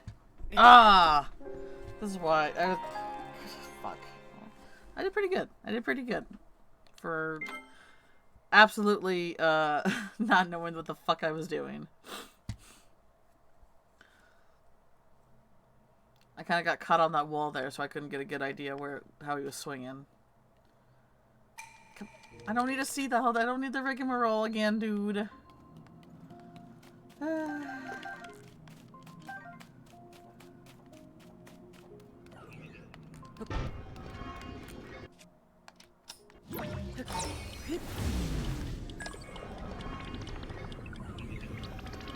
Yeah, they do.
Who's shooting me?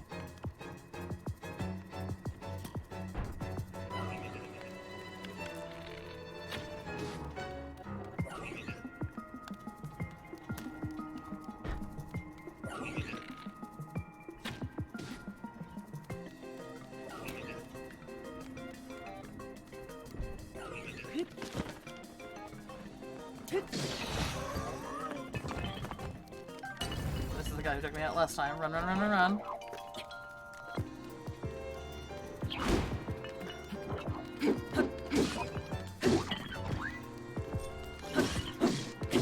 Alright, good.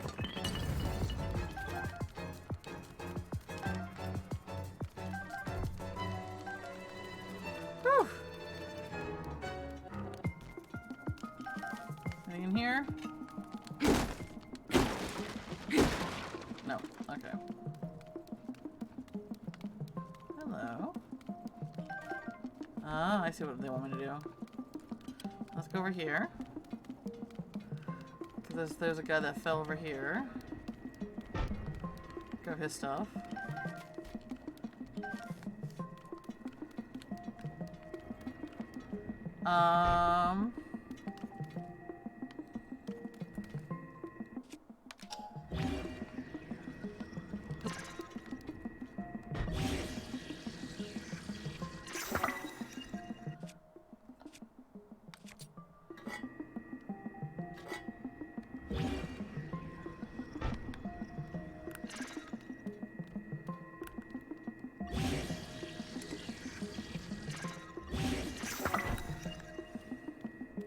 Boop!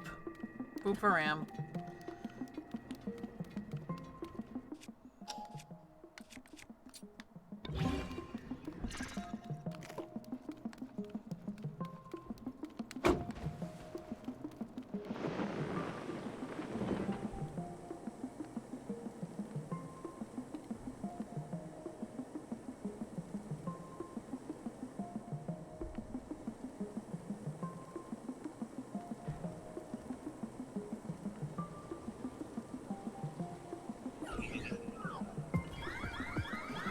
Yeah, hello, I'm here. Oh, hang on, I gotta...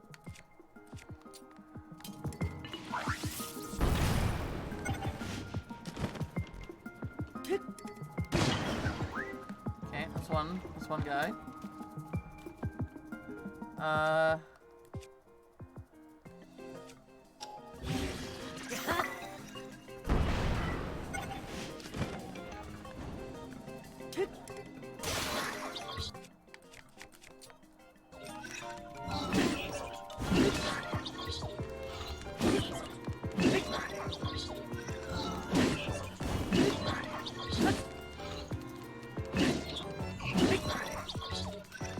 Keep wailing, just keep wailing.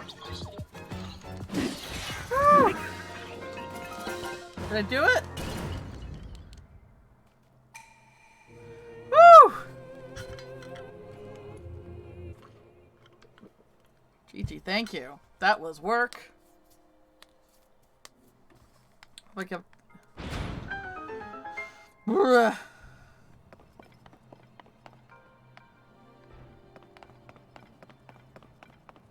I did not know what I was doing the entire time. But it's okay. It worked out. It worked out in the end. Oh, fuck. Okay. What's, droppable? Oh, duh. You can keep the stick. Raru, are you proud of me? Raru, are you proud of me? Do I get a gold star sticker? Do I get a grape job sticker? Scratch and stiff one, you know? One of those top tier stickers.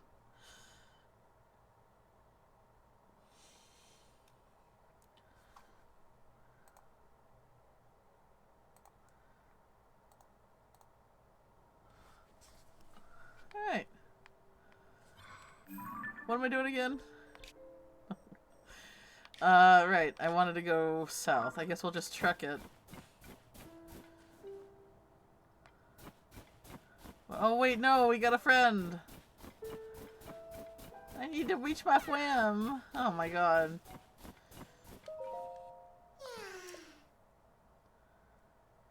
Are you butt-fucking me right now?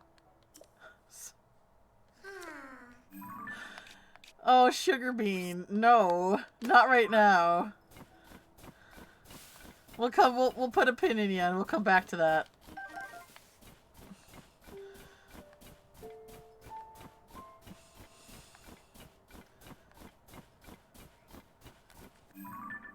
Alright. So basically I gotta go over this mountain to get where I need to go. Ugh.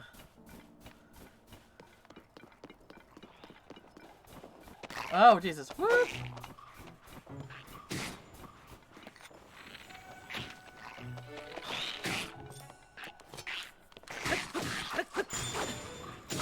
Haha, you fucked you screwed up your friend.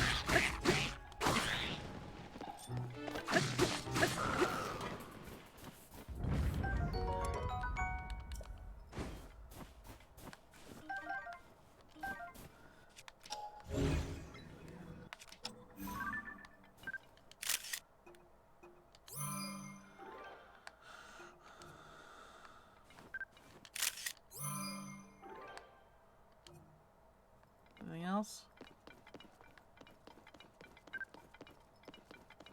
Oh, alright.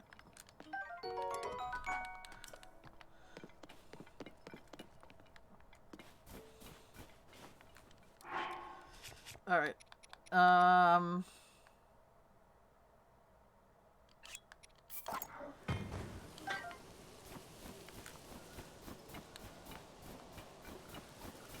Oh, see? These guys are definitely inspired by Timergans. Look at them. Little round fans. Round friends.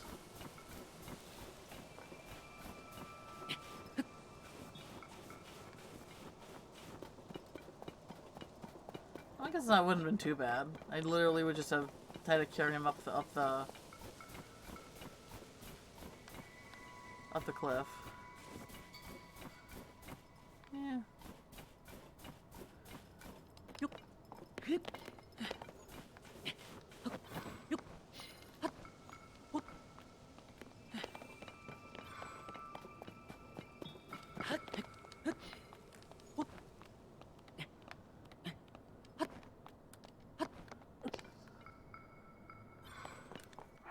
me, put this back on. Kind of, we're climbing cold, like, I'm cold right now. So I was definitely feeling, Link's own wind chill. With that chain belly shirt he was working.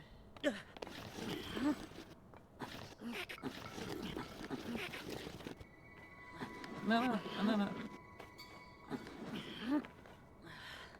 there we go.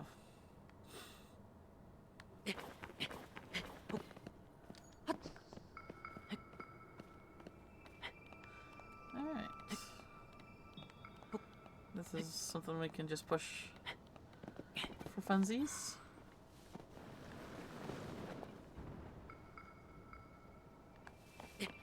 Yay, so much fun.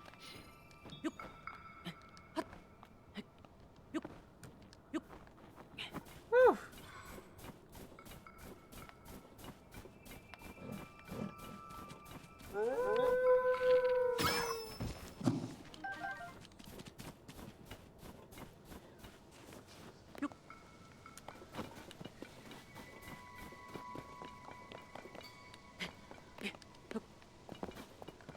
Alright.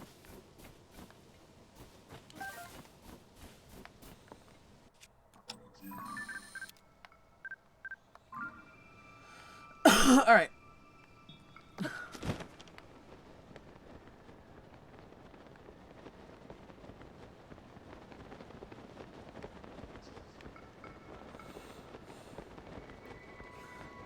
I remember this tree, and I remember there's a Yahaha on the tree. But other than that, there wasn't really much else to it.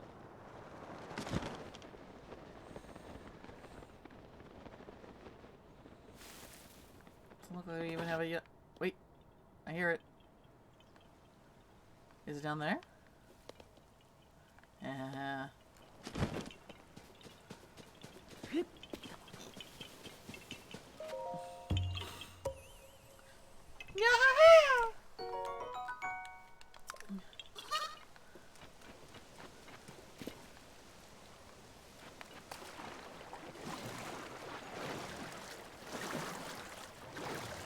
No wolf link in this game. Breath of the Wild better. Sorry. Oh.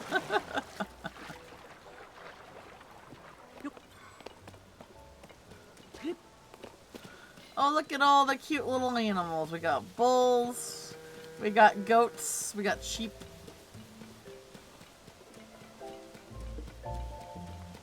Oh.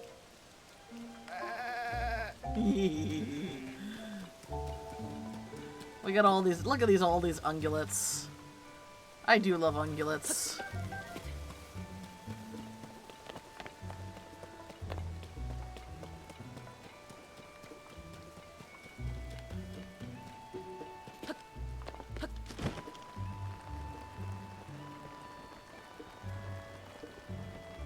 That's how I feel about watching nature documentaries until the animals start killing each other brutally. Yeah. Yeah, it's all like, oh, look at the cute animal. And then the male lion club just kills all the opponent, other male lion's children. Or the male lion kills all the other male lion cub's children. Or like, you know what I mean. Stringing the words together. Basically, male lions, in order to secure their own, genealogy, they will kill other male lion cubs. Yeah, they're not doing it. It's all instincts.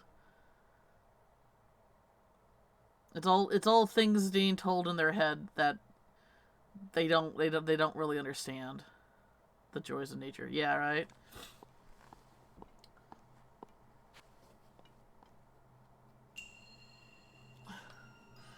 Like the whole act of like migration, for instance, that's all just like computer programming in a brain. Like birds don't know why they go. Why they go. Eels don't know why they freaking have to migrate to you know,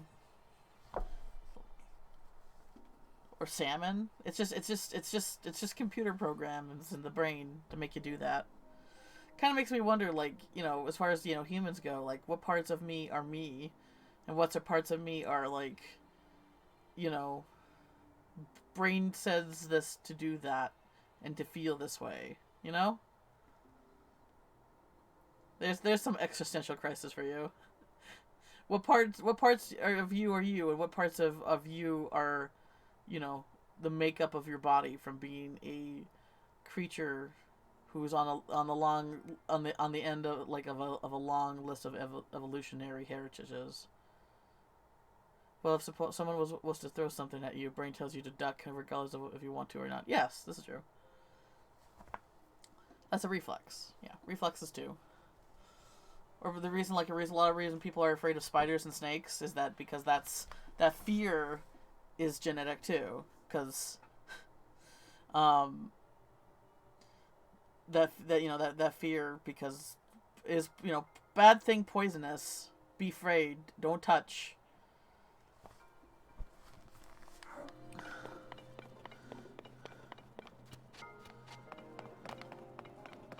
And then you got to think of what parts of you are you, and what parts are part of the social, the social construct and culture that you grew up in.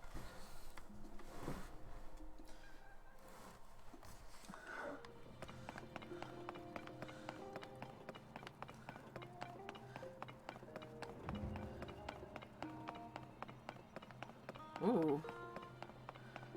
Ooh, that's a lot of balls. That's a lot of balls. What's this friend's name called? Scoop it out. The smell of rotten food revolts us because his brain keeps on saying, "Yep, bad, makes me die. Go away." Same thing with how poop smells bad. Don't eat that. I know it come out of you, but don't eat that. Yep.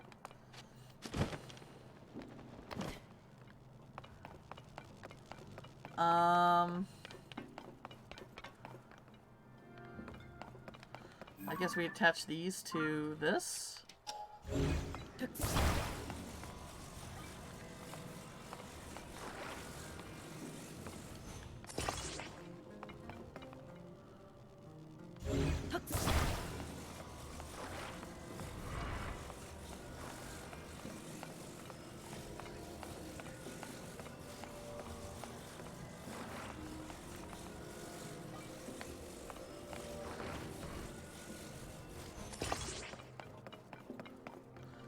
If manure doesn't smell as bad because we associate it with crops growing. I think manure smells nasty. It smells nasty. It's probably because of what it's made out of.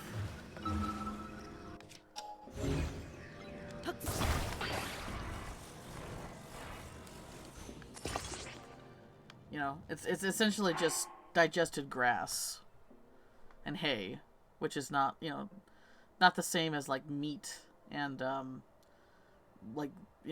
berries and fruit and stuff like that.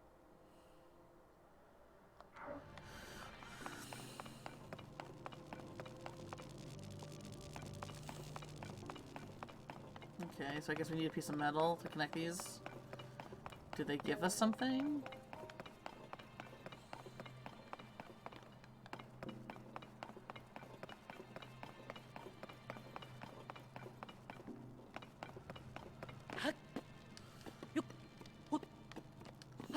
Sometimes I wonder what kind of person I would be.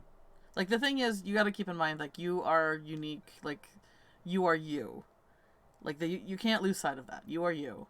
But sometimes I do wonder, what kind of person I would be if I was raised in a completely different culture. What would be my thought process? What would be, my likes and my dislikes? Would I still like the same things that I like now? Would I still love animals and be obsessed with the same tropes that I'm obsessed with?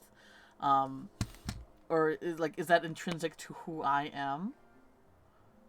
Or was that just kind of something that I grew up around and then was just kind of become liking? And then I wonder what kind of person I would be if I was raised in a different time period. The thing is, it's really easy. And I'm not, so, it was never okay. It was never okay, when racism and homophobia and transphobia were more culturally acceptable, it was never okay then. It's not okay now, and it was never okay then.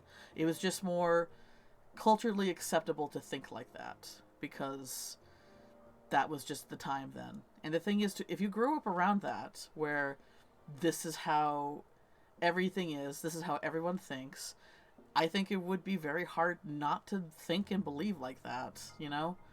So it's one of those things where it's like, there's no excuse now. Now we have the internet. Now that we're connected to so many people, and we can experience people their lives, and we can listen to them and stuff like that. And so there's definitely no excuse now. But like how much like leverage do we give people who are no longer with us, and that was just the world at the time, and that's exactly just how things were. Like obviously I think it's pointless. Like people try to cancel people who are dead, and I'm just like, honey, no. Like it's important to it's important to look at that and see see the flaws in that. But people sometimes are a product of their times, and you kind of have to. It was never like it wasn't okay then, and it was like sad that was the world. And thank God we can like learn from that and become better, like put out more good in there. But I think, I don't know, sometimes I think you do gotta give like a grace of a little bit of them. But I don't know, like it's a very nuanced thing. It's a very case by case thing. Like some people took it like some people took that thinking and those beliefs like to like a level where they had just they absolutely refused to see any kind of like empathy towards others. I don't know. It's one of those things that I think is willing to look at and consider and think about, but also like it, like I said, it's a case by case basis, and there's nuances to everything. How much would it be based off of a random things I was exposed to when I was younger? Yeah, exactly. Nature versus nurture. Mm-hmm. I don't know. It's it's interesting to think about.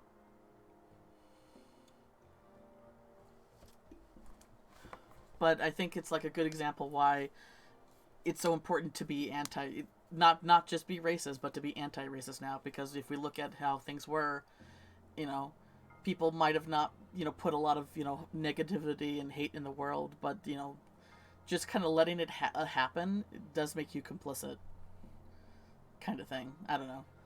Intelligence is a dice roll, though, and that does affect someone's personality. This is true, especially emotional intelligence too. Which is definitely like there's intelligence as far as like how you understand the world around you, and then there's emotional intelligence, how you understand the people around you, and that was definitely not something that was valued, back then. So some of what you are will always be the same because of that. Yeah, that's true.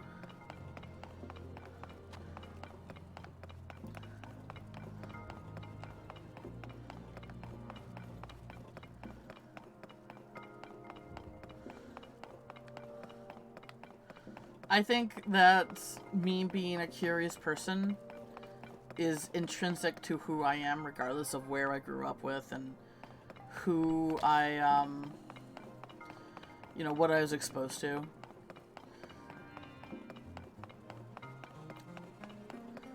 I do think that me being...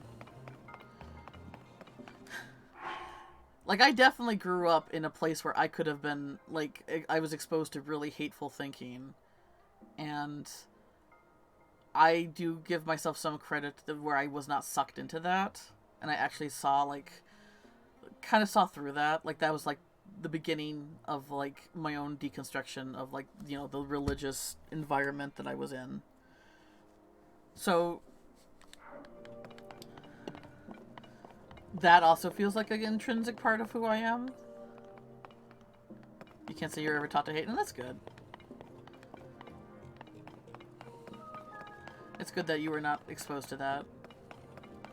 I remember Um, I didn't go to church a lot because church would have been like required my parents to want to go to church, and they weren't, big church people. I went to youth group a lot. Youth group is, depending on like the church, is like brainwash city because that's where they get you. I remember this one youth group that I went to. And every day, every week we went to, the pastor was basically telling us how worthless we are without God, how we need God in our lives, how we are nothing, we are sinners, and we need God to forgive us in order to be complete. And for a while, I was believing that because, when you're kids, especially when you're young teenagers, and you don't understand, you're still learning to understand yourself, and you just want to be. And I was big reason why I was a part of the youth group scene was because I just wanted to find a place where I was loved and accepted, because I was not getting that in like literally anywhere else in my in anywhere else. I just wanted to feel like I was a part of something. I wanted to feel like people wanted me there. I was not getting that anywhere else. And they were doing that, but the reason why they were doing that is because they wanted another sheep in their flock. I was a project to them. I was a project. It wasn't me that they wanted. It was me as another body for their army of God kind of thing. Yeah, that was God. That was the one across from the next to the post office, Toki.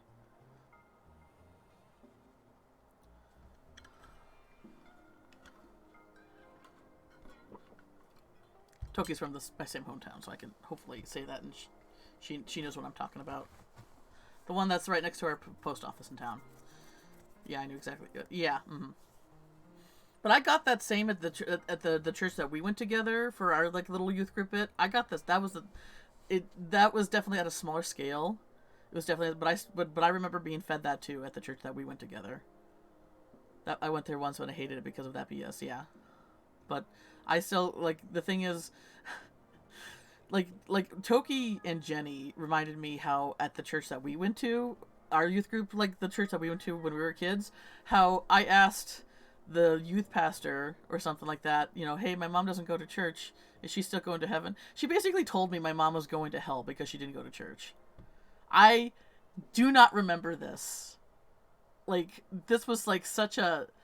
This was such a fucking shocker to me as a child who just wanted, who was being taught to love and fear this God, to fear more than love. Like, and being told when you're a kid, I don't care what, like, when you're being told your parent is gonna go to hell as a little kid. The church we went to was pretty awful in reality. Yeah, no, like all the churches I went to, except maybe one, and even then it was all the churches I've ever been to have been awful because they're all about making you fit in this little box and having you think a certain way. And if you ask questions, no, that's bad. Roll up a newspaper, slap your hands. Yeah. You enjoyed listening to Bible stories. Yeah. So that was not the experience. We were taught that that's real. Those were real, and all those bad things that happened to those people could happen to you, if you did not submit and serve. But yeah, so I remember. So the church that Toki didn't go to, the one I went to elementary school, or like early junior high, was the one I went to Toki. The one that it was like more later junior high is the one I went to that was next to our post office. And I remember they brought in this traveling pastor from Australia. And I remember he was the kind of guy who was like, if he with the power of God, he could touch you and heal you, basically. And whatever, whatever, that's like a whole nother can of worms as far as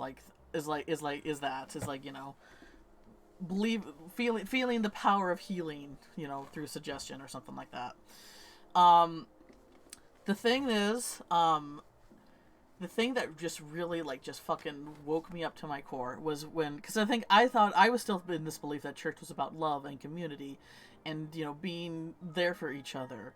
And sharing that love with the rest of the world. Like, that's what, when you think of Christianity, that's what they try to teach you, is the intrinsic part of it. But what he was saying was some of the most hateful stuff. I remember him basically, not cussing out, but basically dehumanizing people of different races and religions when he was up there. You know, all those, like, stupid people who believe in Buddhism and Hinduism and you know, who are just gonna burn in hell and stuff like that. Like, that was what he was fucking saying. That was what he was saying. This guy who is supposed to travel, who's traveling and trying to heal people for the power of, you know, belief and touch and stuff like that, was basically preaching that it's okay to hate. This is, you know, you're supposed to hate and revel in the fact that these people who are from different cultures and religions are going to burn eternity in hell. Like, the fuck? The fuck? Like, come on, man. And the thing is, this is not like, we're not like, there's Westboro Baptist Church, which is like a whole different, like, pit of hate. This is just supposed to be like a thing for kids to do on Wednesdays after school. This is what this was. Like, Jesus Christ. Yeah, and yeah, I'm taking his name in vain. Like, there's been so, like, I didn't even, like, get the worst of religious trauma. There are people who grow up in cults where they're, like, my parents were very much like, yeah, this is what we believe in. Like, yeah, we're Christians. This is you know, we don't really go to church, but this is what we believe in. But the thing is, there are people who are forced to eat, sleep, and breathe, you know, fundamentalism and stuff like that, and where women are told nothing more, that their purpose in life is to pop out more babies and shit like that. And there are people who have so much worse trauma than, I mean, you know what, I don't want to compare it, because, you know, you don't want to compare, like, apples to oranges as far as, like, you know, who has it worse and stuff like that. But to be, like, to have to, like, climb out of that, I can't, like, and the thing is, and if you do, you tend to, like, lose all your connections with your family. Like, you get excommunicated. They basically act like you don't exist. These people that you love and you've known all your life, you know, you lose all your support system and stuff like that. And it's just, oh my god, how fucking horrible. Okay. Religion feels more like a passive here. Like people who go to church to do some chill with people who have a similar vibe, and they don't care if you do. Well, do you live in a city, Crit?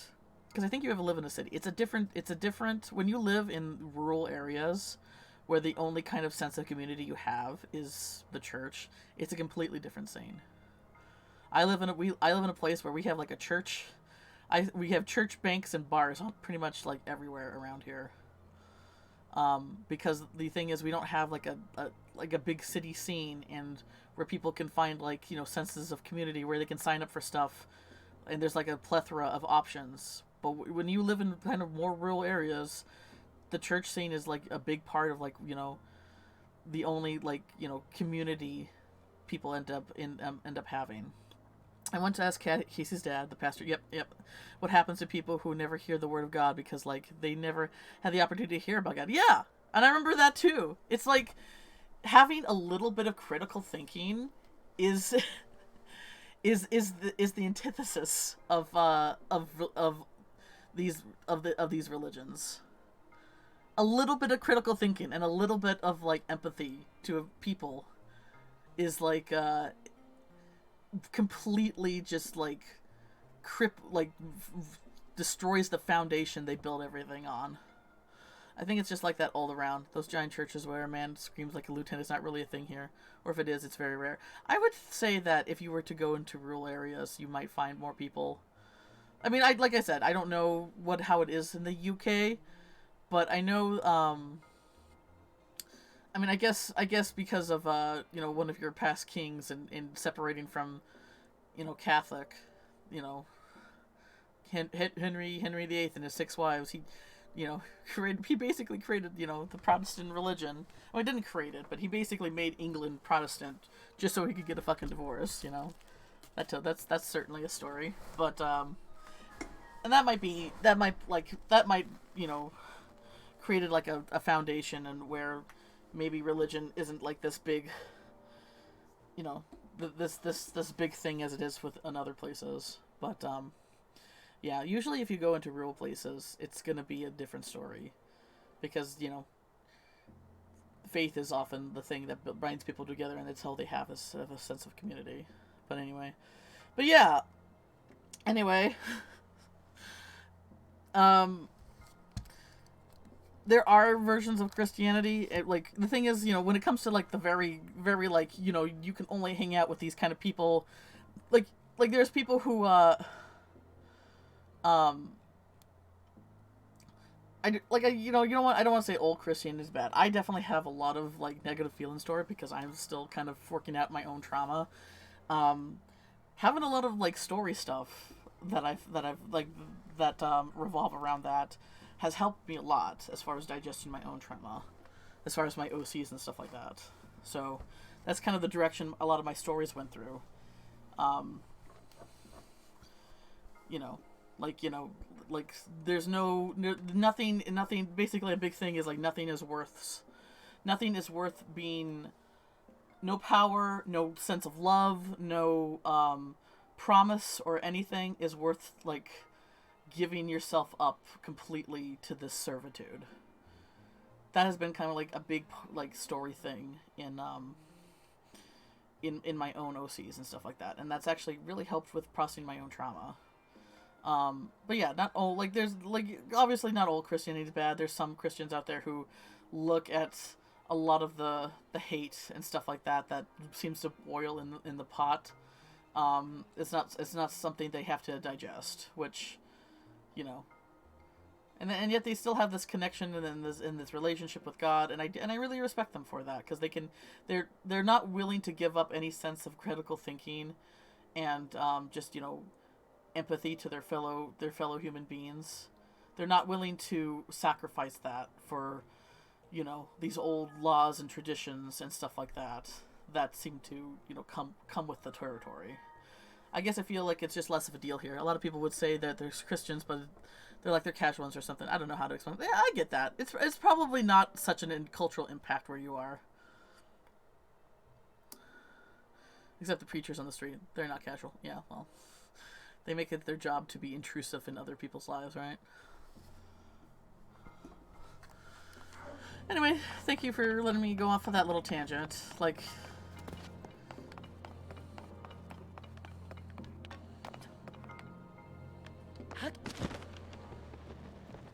it's all part of a healing process. Hey, it's Hannah! How's it going, Hannah?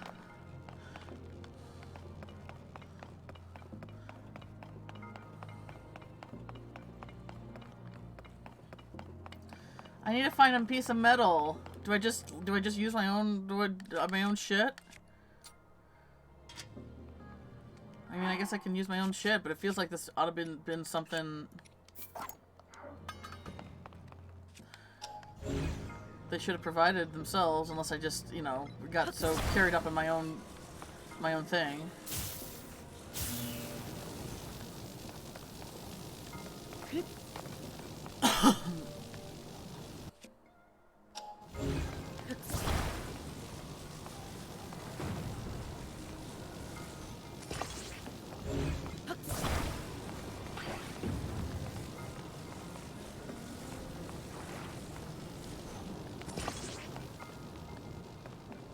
Doing it? Oh.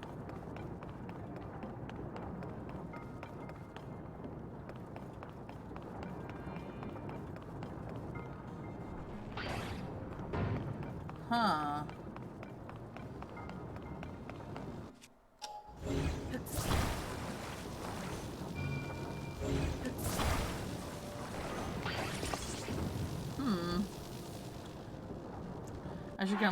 I actually kind of like the preachers. To see someone so confident in themselves can be inspiring.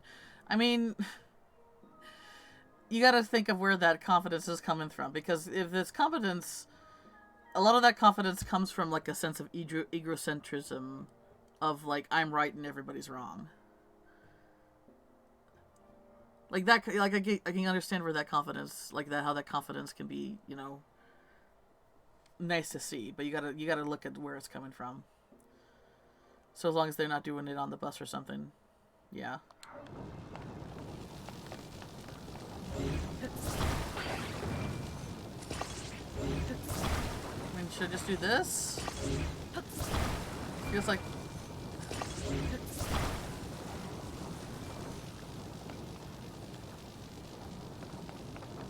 I don't know why they gave me all these slabs if it's... Okay, well...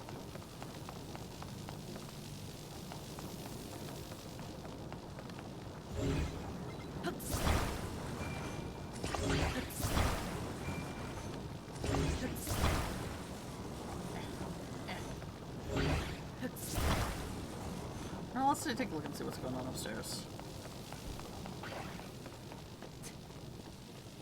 Well, as someone who wants to turn invisible to Pumpkin's eyes, yeah, I can see that.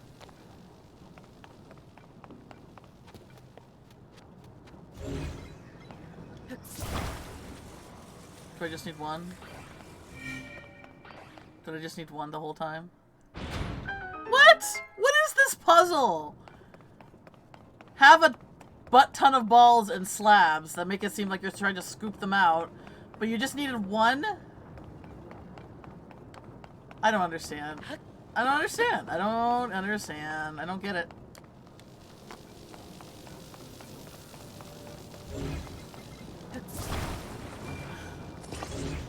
I wonder if there's a chest at the bottom of this. I only caught the end of the dungeon, but it was weird that it felt I feel kind of jealous of religious people. I feel like it would be nice to feel like you belong and have some sort of meaning that said don't force it onto others. Yeah, and that's what definitely attracted me to it, Hannah, back in my teen days. But it was not because of you. It was because they want another flock to their sheep, another sheep to their flock. Because the thing is, there's this idea that the more people who believe the same, and this is a trap that I fell into, but I'm like doing a little bit better at changing the way I think about it. There's this trap where the more people who believe in what you believe validates what you believe more. Because obviously, not all these people can be wrong, right? That's impossible. How can all these people who believe the same idea be all wrong? So the more people you get on your side, on your team, it helps create this illusion that it validates it more. But really, the only thing is that validates it is you. Does it feel right to you? Does it make you happy? Does it give you a sense of fulfillment? Does it, make sense to you? This is why, while I'm not religious anymore, I definitely can't, I cannot be fully, ever fully atheist either. Because atheism to me is like another extreme. It's basically another sense of absolutism that I just cannot get behind. But yeah, it's just, it needs, does it enrich your life? And if it enriches your life, whatever you believe, then that's enough. You don't need other people to believe the exact same thing you do to get that sense of fulfillment. I feel similar with people in sports. I'm jealous that they enjoy it so much, and I personally cannot see why. I think, yeah. Actually, Crit, I'm the exact same. My family's going on a big sport, and sometimes I feel left out. Yeah, I need to feel more people who think Bacon Bird is the best then. I see the cheering and screaming at the screen, and they're watching the most exciting movie they ever made, and I want to feel that. Yeah, I mean, it's the same. I think Alex wasn't here, and we were talking about it. It's kind of goes the same vein of they put people putting their worth onto what these people on the screen is doing. Like Alex made a point where how people, when talk about sports teams, they say we instead of them. Yeah, we scored all those points when. Dude, you screwed at a TV. That's what you did. But yeah, I don't know. It's like putting a sense of pride, like putting a sense of yourself into the situation. And yeah, I've never been able to do that myself. But what I do tend to do is I tend to sort of piggyback on other people's joy. like, I know when it comes American football, not interested. I don't ever watch it or do anything on my own. But my dad absolutely loves it, and will watch, like, to get his sense of joy out of it. Like, you know, I would ask questions like, you know, what's this rule and what's that rule and stuff like that. And so now I actually know the basic rules of football, even though I have no interest in actually, like, watching it myself. It's like, it's fun to see. Even if it's something that you don't understand, it's fun to see how a person loves it through their eyes. Does that make sense? Can't tell you there. Bacon Bird is great, but Xerneas is awesome. Hannah, you string the truth together with such few words. Hannah's the new favorite. Hannah's the new favorite. New favorite. Peopling is hard. Feeling left out is weird, and it's not a nice feeling. Yeah, this is true. Because the thing is, learning, like, feeling joy through other people for something that you might not be interested in is nice, and it's a way to, like, experience things that you might not have interest in yourself. It really sucks when people aren't willing to do that with you. Like, okay, I take the time to, you know, to share this joy in this thing that you love so much, but I don't get that from you at all. Like, that sucks. Kind of the reason why a lot of my family members don't know my interests or the things I like or anything like that, because that's kind of the situation. But, you know, whatever. I've kind of given up as far as, you know, that ever changing. But yeah, you know, if someone is willing to, you know, experience the thing that you love through you and is willing to support that, you know, maybe consider doing it the same with them too. I'm just putting that out there. I was trying to find a sad picture of Yveltal. Still can't say that name. In response to that, but I couldn't. That reminded I drew one myself many years ago. I don't even know what it was going in my mind on that piece, but at least it looks kind of pretty. Oh, it's so sad.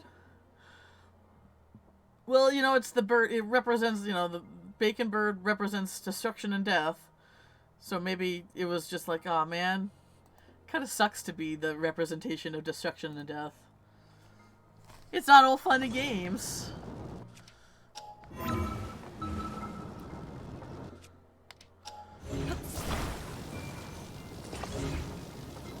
Imposter syndrome for people pleasing, yeah.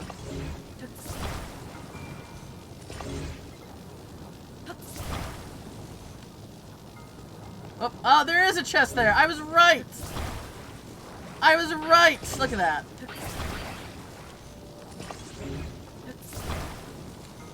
I was like, is there a chest in there? And there was. I was suspicious. I was suspicious. And it paid off in the end. Ha ha ha.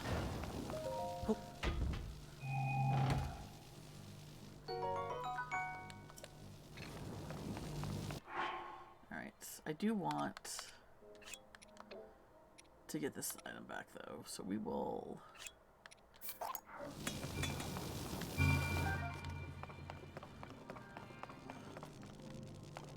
Hopefully there's nothing else in there.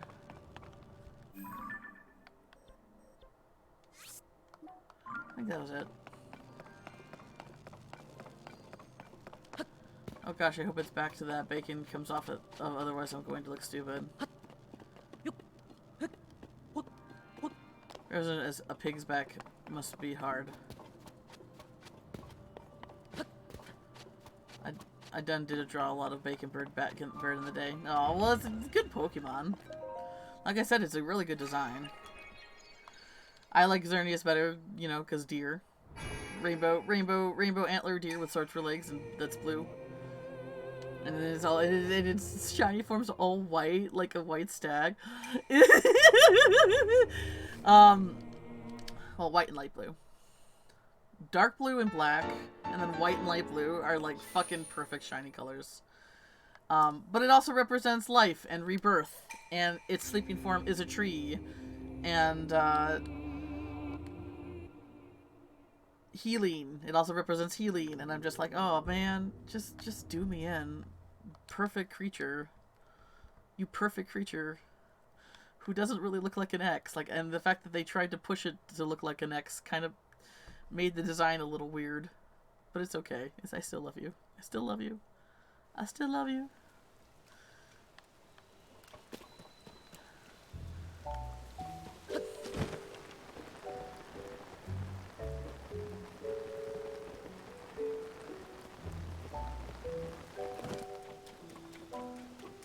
Alright. You got milk here.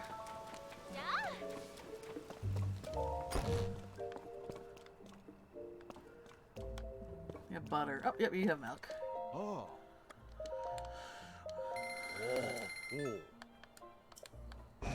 Let's just take everything. Let's just buy everything.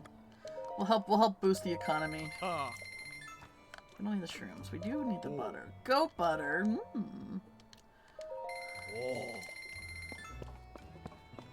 Get out of here, we being calipetter. Rude. Oh,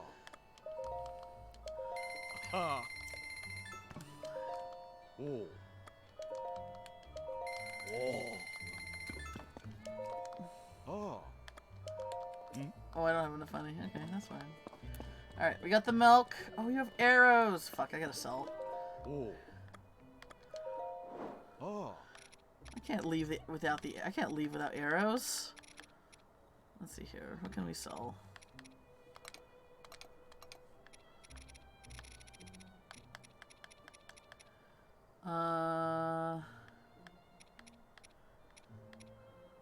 What's worth money? Oh, yeah, let's sell one of the diamonds.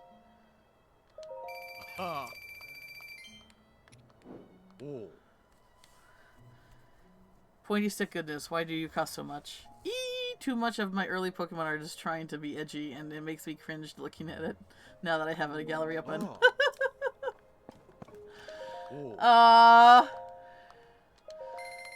Early cringe art. Early cringe art is part of the experience, you know?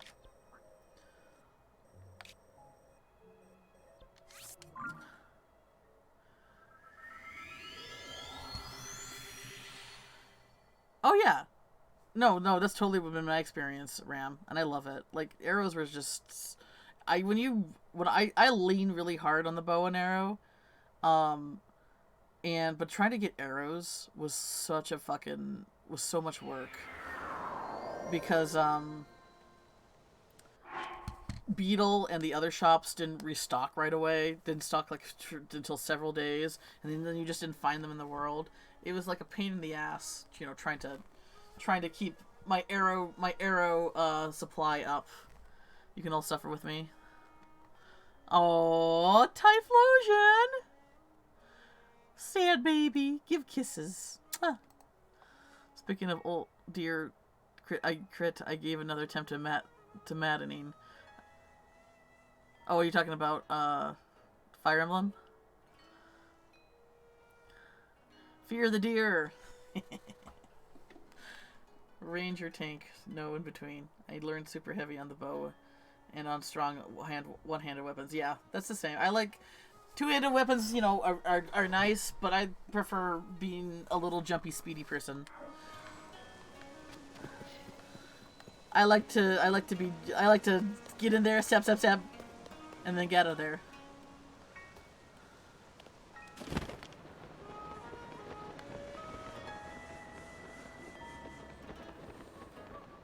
Boop.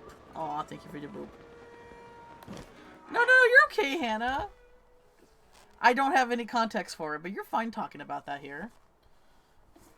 Now you got me really wanting to play it because it seems like you like the game a little bit or something.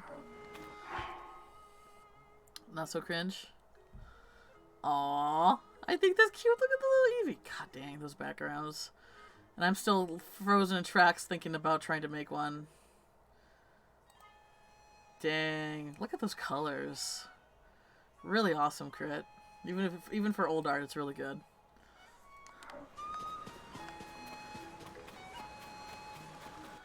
Alright. Save. Alright, so they said it was... They said it was milk, rice, And the greens. Would the herb do? Well, I guess we'll try it out. Da da da da da. Da da da da. Yay, there it is.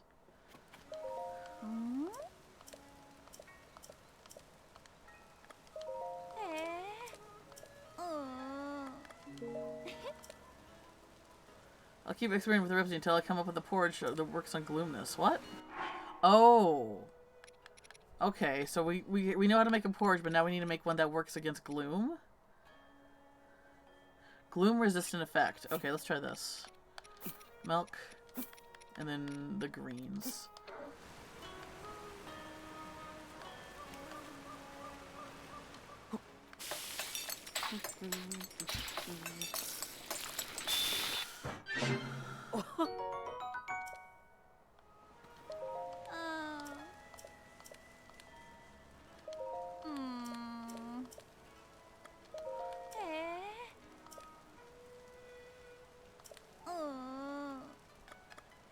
Okay.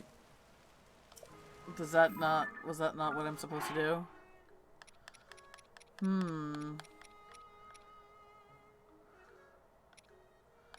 So gloom resistance isn't it? We need something that fights off the gloom? Oh, okay, this is what we need. Alright, last milk. Hopefully this is it.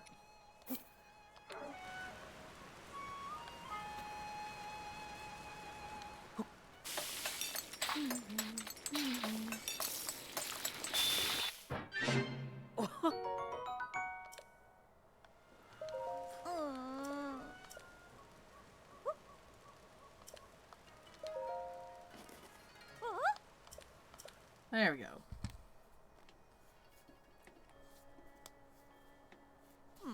Well, Grandmother, how is it? Thank you, Lassie. That was the first meal I have been able to finish in quite a while. Oh, your complexion! The color's coming back! Yay.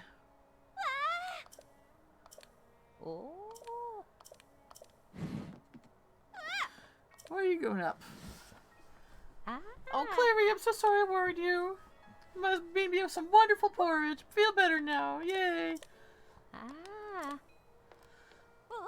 Huh? You knew? You can't get anything by her, Leslie. Besides, everyone knows you're studying fashion in Hateno Village is your dream. I'm just going through this. I want to make Enchanted a success. Go study hard in Hateno Village and come back to us a fashion icon. You mean it? Thank you. Aww. Oh, okay, yeah, so she's gonna study under that one lady? Okay. Oh, hey, Vid!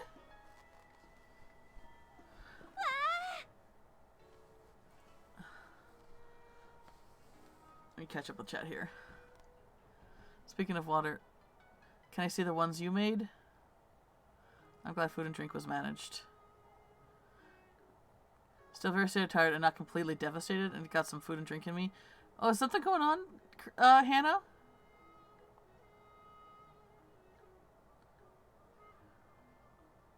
Oh, you're just having some depression? I'm sorry you're dealing with that, Hannah.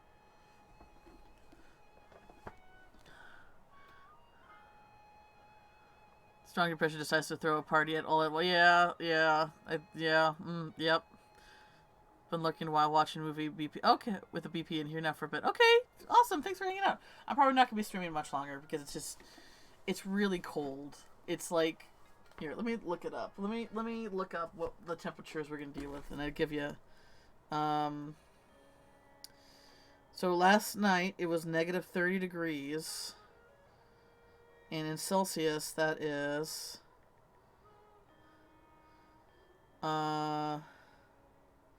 Oh, negative 34 in Celsius. Wow, okay. That's what it is? Dang. Yeah, it's been cold. I mean, it's not that cold now. But that's basically our nighttime temperature. So right now the temperature is negative 13. That's not too bad. But it's going to probably hit like negative 20 something later tonight. That's chilly. The coldest I've ever experienced was negative 28 Celsius. Yeah, yeah, we've kind of found ourselves in a cold snap to the point where I can't even sit at because my computer's like right next to a big window. I can't sit at my computer very long without freezing. I have a heating pad on my chest right now, but even that is like, it's making it really hard to keep going here.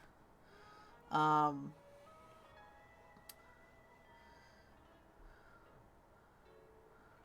it's negative 13 right now, which isn't too bad. But yeah, it's gonna... Yep. It's gonna get a lot colder later through the night. And the whole weekend's like this, by the way. So it's just... That's our fun... That's our fun weekend. Ha ha ha. Yeah, thank you. Thank you, Ven. Yeah. Alright, cool. You can the polar vortex too? Yeah, I think so. I think the whole northern states in Canada are just in the perfect storm weather of like, oh, I hope you don't have to travel anywhere this weekend. Thanks, Mikey. Thank you.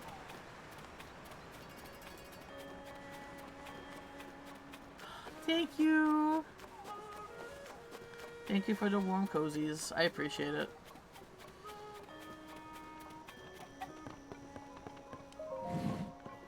Alright, are these cheaper now? Oh, they are. They are very considerably cheaper.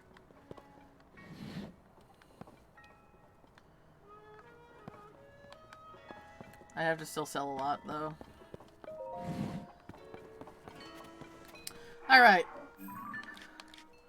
Trying to decide what we should do. Maybe we'll go unlock this tower right... What is that? Well, we'll go for this tower. How about that? And then we'll call it a day. I've been worked through all the Harry Potter movies and somehow he's never seen them, but he has, and he just watched the first Fantastic Beasts movie. Aww. I did love the Fantastic Beasts. I gotta be honest. Frickin' Scarmander. Oh my god. Fucking cutie. And the fact that the main relationship in these movies isn't a romance, but a bromance. I love that. I love that so much. I want Eddie bad. The fact that the main relationship is a friendship between two guys is just, it melts my fucking heart. Too bad we'll never, too bad that whoever, wrote those stories is lost to time.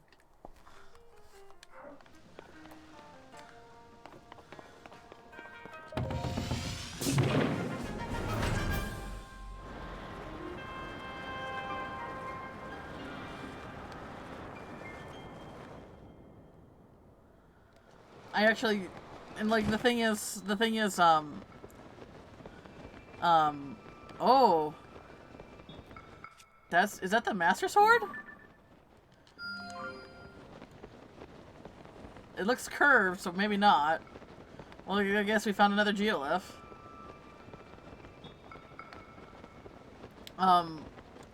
Frodo and Sam best romance don't at me. Like, their romance is pretty good too. I know Totk. That's one of Toki's favorite relationships. Never seen Lord of the Rings either. Yeah, Vid. We have had this discussion on my stream a few days ago. BP's never seen any of the Miyazaki movies. Has not seen any of the Miyazaki movies. Not one. And, like, I don't want to be that person. It's like, you never seen blah, blah, blah, blah, blah. Like, I don't want to be that person. I don't want to be that person, Vid. But I'm kind of that person right now. I'm kind of that person. Yes, we're watching them too. I want to join you for that, man. Yeah, I said, okay, well, when you're done with those, you gotta watch this. You gotta watch these.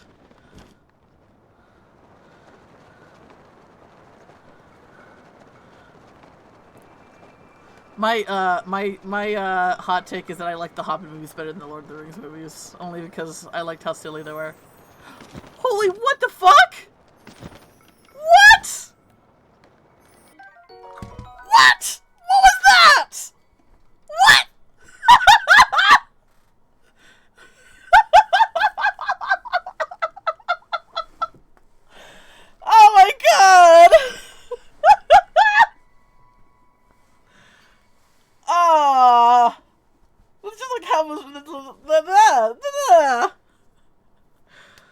Pompoko, that was an experience. Oh my god, Vin! I talked about Pompoko when BP was here too.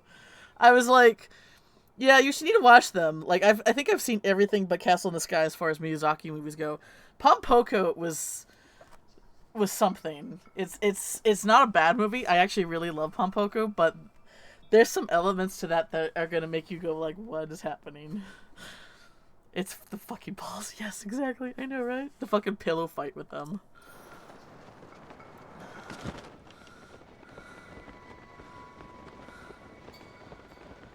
But not all of them. They're good. Like not all of them are gonna be Spirited Away or Howl's Moving Castle. Like I really, there's like a lot of elements of Ponyo that I really like, but I think as a movie in itself, it's not a very well strung together movie, but there's a lot in there in Ponyo to love as a you know, lot of like little parts that are available to love. Oh, Arietta is a fun one too. Porcoroso's Porcoroso's also really good.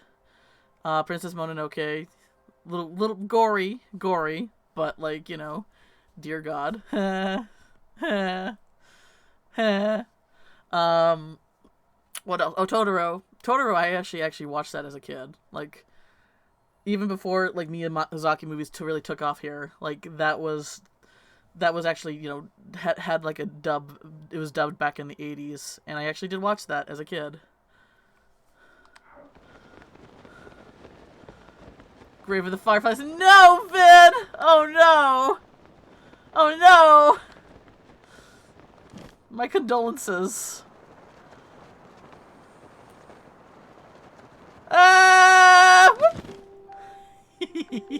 Hey! Can you imagine? This guy, like, just standing here, and I'm like, ah! And hey, how's it going? Back when I didn't know what Ghibli movie was, yeah. You mean cripple along prison depression? Oh gosh, my favorite is Nausicaa. Oh, Nausicaa's good too. Valley of the Wind. I want to read the manga. Oh gosh, that's like and it has like some such interesting world building too. Nausicaa does, and it's got a little fox creature. It's got a little fox, little long ear, little kitty fox thing. Like, what's not to love?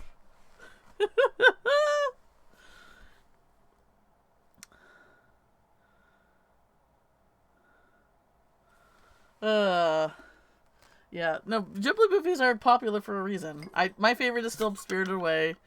Like, yeah, like that's the basic bitch in me. Spirited Away is still my favorite, but I love Howl's Moving Castle. Totoro. Oh, Kiki's Delivery Service. How can we forget? Gigi? I have a Gigi bank. I was looking for like a bank for all my loose coins, and I found a nice silicone bank of Gigi to put the coins in. Ah, man. Kiki's Delivery Service, if you're a tired millennial, or I guess any tired kind of generation, and doing the things you love is like, man, that is a movie where you feel seen.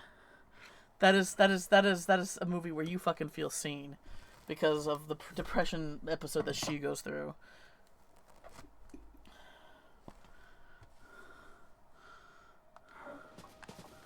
All right, let's see here.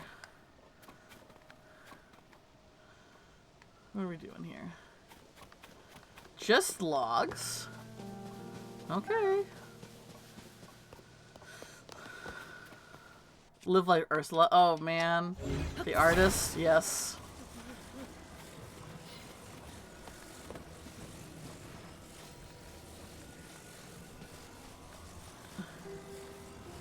Whoop, nope. We had it, and I lost it.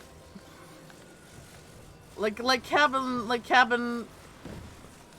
lovely little cabin in the woods. For your cottagecore horror dreams.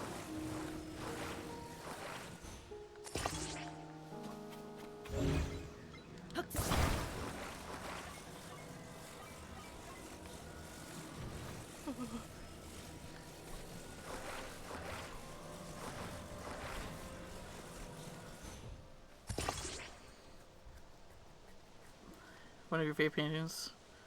If I'm missing anything in chat, let me know. Like, lots going on. Oh, look at that. Oh, Marnie was here, right?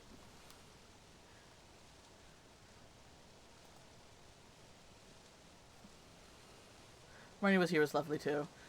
And now we have the boy and the hero. Like, well, how do you live? I like that title better, to be honest. We have that coming out, and I'm really excited.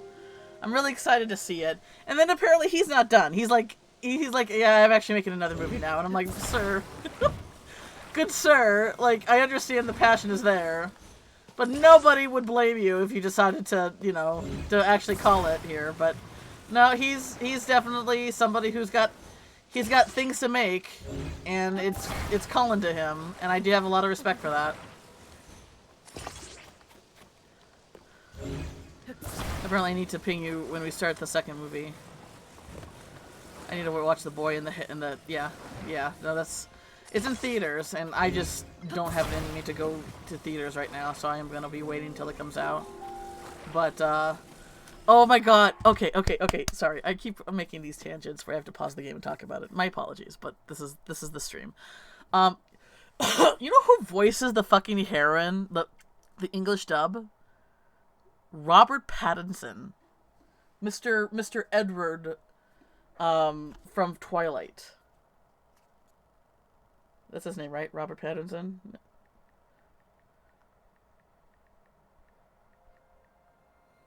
Yeah, Robert Pattinson voices the creepy heroine guy with the grisly voice. That's him, and I'm just so impressed. Like, wow.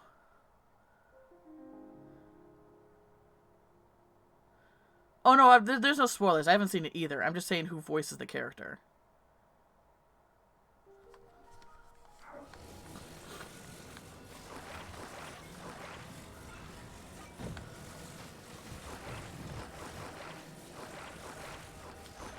Yeah, there's no spoilers. I haven't seen it. I haven't seen it either.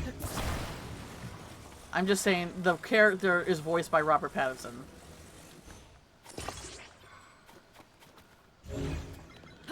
Like Mr. Oops. I didn't mean to do that. Like the guy, like the thing is, he hated working on Twilight so much, and I have to like. It's like he wants to separate himself so much. It's almost like he wants to separate himself from the heartthrob, you know, boy toy that he was like kind of forced into, with that movie. Maybe it is. I don't know. He's trying to broaden like his range, and I have a lot of respect for that. I refuse to do it. Same. The thing is, I was actually, like, Totk actually got me into Twilight when it was still just the books.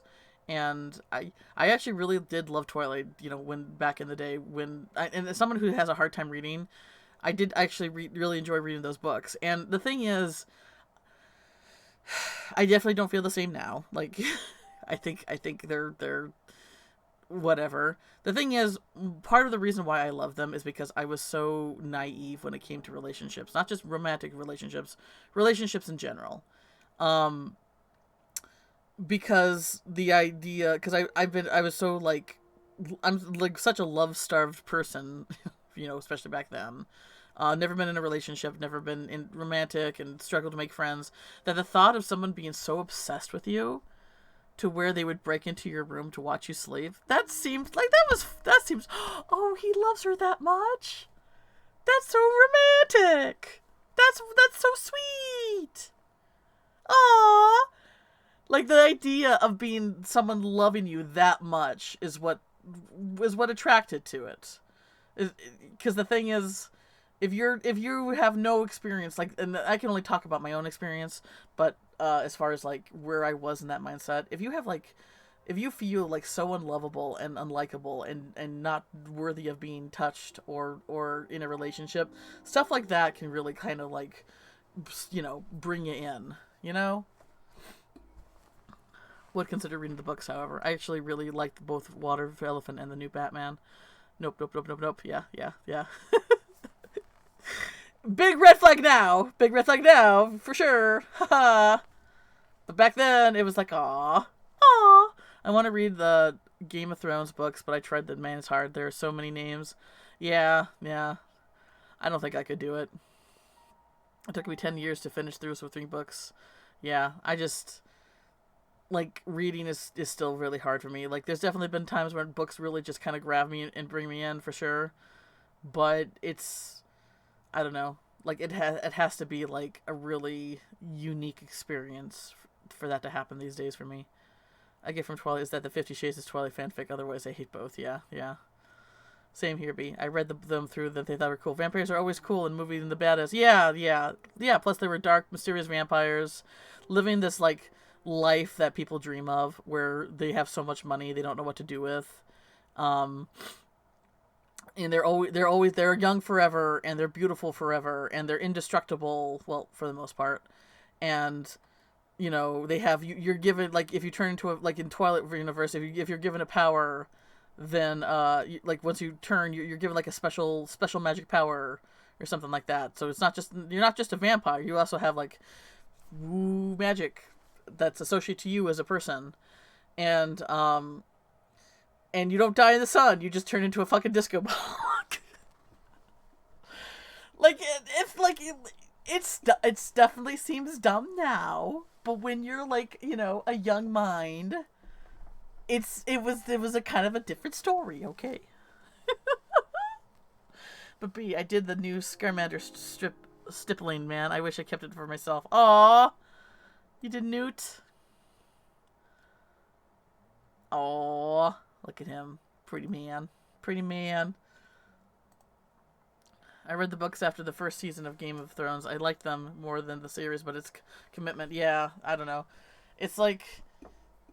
like a lot of those like high fantasy stuff kind of gets really dry for me, and I can't get through them if it's really dry. Like apparently Lord of the Rings is a tough book to get through because because there's a lot of like them sitting and doing nothing for months on end.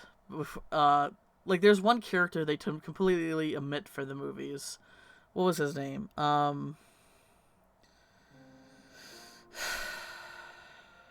can't remember his name. Tom Bombadil. Yes, thank you, Ved. Who apparently is the most powerful. Like the thing is, as much as I'm not really interested in Lord of the Rings as a series to read it, and the movies were fun, were okay. Like I didn't lose my fucking mind with the movies. Like I do like listening to like it's one of those things I was talking about earlier, like experiencing someone's joy through them. And I actually watch a lot of videos, especially on TikTok, of people who are talking about Lord of the Rings lore and facts and stuff like that. And I find that really compelling and interesting. And them talking about Tom Bombadil and how he's actually like really powerful and he can actually destroy Sauron if he wanted to, but the thing is he doesn't want to. He's too much into his own experience to actually lift anything. I kind of got a kick out of that. And apparently though he's like JRR's insert character or something like that too. I don't know.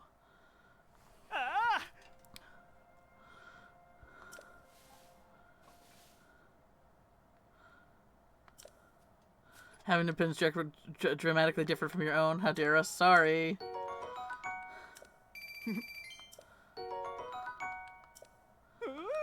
Well, because I didn't find the movies to be, I mean, they're fun. They're fun. They're a fun watch. Like the cinematography, like the action scenes too. Like they get me going. But like I haven't watched any of the Lord of the Rings movies in probably like 20 years or something like that since they came out. It just wasn't. It wasn't really just something that grabbed me.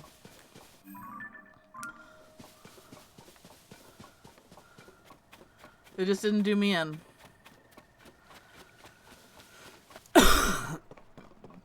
You like the nitty-gritty of Game of Thrones more? Hobbit was better, yes. Oh, it's okay. I tell that to my friends who are like major Lord of the Rings fans, and they look at me like I grew a second head. You're not alone there, Crit. I'm the weird one in this. I liked the Hobbit movies better because I thought Bilbo was a lot more fun of a protagonist than Frodo. Bilbo was this grumpy, like I just want to eat my third breakfast and in peace. And here comes Gandalf being like, "Hey, how's it going? Hey." So, by the way, I invited like a bunch of dwarves to come and party with you for a little bit. I hope that's cool. And that kind of setup is just, I love that kind of setup. Yeah, I mean, it's a kid's story. It's it's been established that The Hobbit is more geared for kids. So it is a bit of a more of a lighthearted story than The Lord of the Rings. Hobbit 2 is good. Hobbit 3 is tears and not the happy kind. I do think that them splitting it up in 3 movies was stupid. I did think that. I did think that was like them trying to like piggyback off of The Lord of the Rings, but it makes sense with The Lord of the Rings because it's 3 fucking books. The Hobbit's just one short kid story. That's it. That's it. They didn't need to fucking pad it, but they wanted the same kind of success. And I'm like, you're not going to get the same success because The Hobbit is a completely different tone than the, I don't know. Okay, I don't know. I'm ranting at this point. Reading Tom Bombadil had me consider moving to the UK to study English literature before I met ARCs. Even ordered a book of old schools that were... Really? So you're a Tom Bombadil stand? Tom Bombadil? Visit Tom Bombadil stand? Yeah, the Hobbit movies were fun. They were fun little adventure romps. I remember like the scene where they were in the mines, and how there's like this rolling ball of the dwarves like bouncing around, and I'm like, that's something I would write. That's the kind of silly bullshit that, you know, shenanigans that I would put in my own stories. So that's why I really like that. And I like reluctant heroes. I like heroes that are like, no, I'm not gonna do that. And then like the supernatural force is like, yeah, sorry, we're not giving you a choice. I mean, I would say, I mean, you would say that Bilbo did make the choice at the end on his own free will, but still, he was put in a situation he was not happy about. And I do kind of like that. I do kind of like that setup.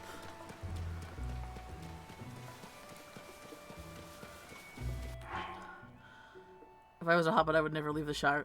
Man, to be like, you know, ignorance is bliss, and you know the bliss the Shire has is pretty good fucking bliss, man.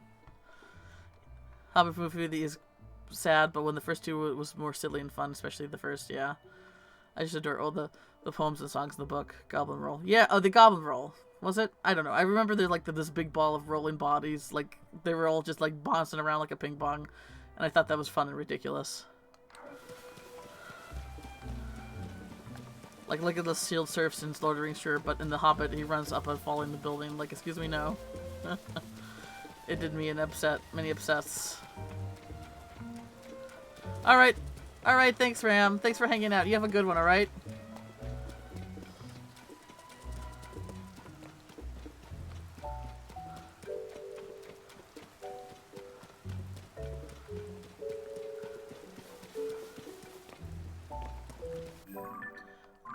I don't know where. Okay, we're going. No, the red ping. That's where we're going. Yeah, we're going to the tower, and then we're gonna call it. Sorry, I keep getting sidetracked. ADHD is ADHDing, you know?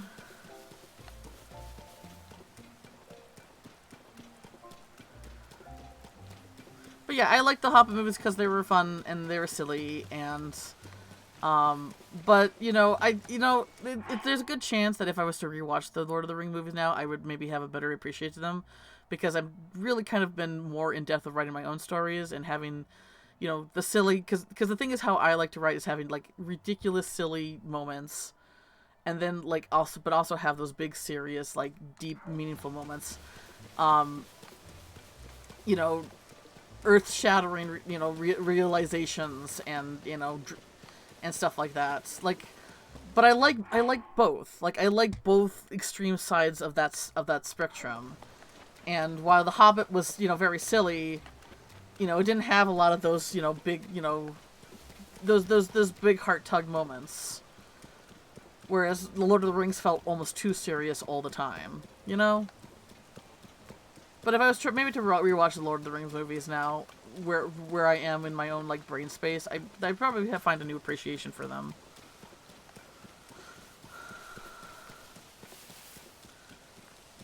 conjuring his Patronus and having the text always stippled in them. That's a common thing with him. As he doe adheres, a female adheres. A drop of golden sun. Best bromance next to Sam and Frodo. Their friendly rivalry gives me a great joy. Yeah, they're definitely very cute together. Silly is fine. It's just that the vibe has to been set as minimal silliness. It's just that when the vibe has been set as a minimal silliness, added silliness is hard to digest.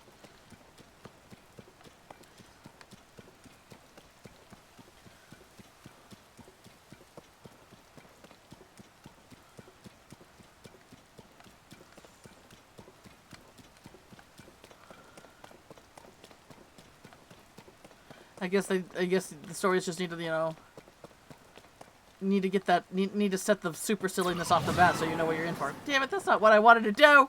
It's not what I wanted to do at all. And it's raining now. Yeah. See, I would want the silly level of SpongeBob with the level of seriousness that you find in other things. Like, I want that. I want both. Because that's how I live my life. I'm heckin' silly, and then, you know, I cry myself to sleep sometimes. It's you know, that's the spectrum of my own life, and I want to, you know, see that in a lot of the media that I consume. But sometimes you don't get that. Like, one of the things that I really need is I need there to be comedy. Like, I like drama, I like, you know, a lot of, like, serious stuff. But the fact is, when there's zero comedy in things, it's just, it doesn't feel real to me. It feels like, I don't know how to explain it. I need comedy in the stuff that I watch, like, at some level, because I need that, because that's what we use. We use comedy to break, you know, to break apart the moments of serious and suffering, to you know, digest it. I don't like SpongeBob at all. Vid, how can you have that opinion? Like, I get Peppa Pig. I'm with you on Peppa Pig. SpongeBob is amazing, though. How dare you? How dare you? You know what? The worst heartache for too much dedicated the series. The 6 with me. What they did to Falcor and Never Soaring 3. Oh man, I don't think I've seen Never Ending Soaring 3. But I don't want to know. I don't want to know because Falcor is a boo. Oh, they made him an idiot. Okay. Yeah, no. Falcor is jovial.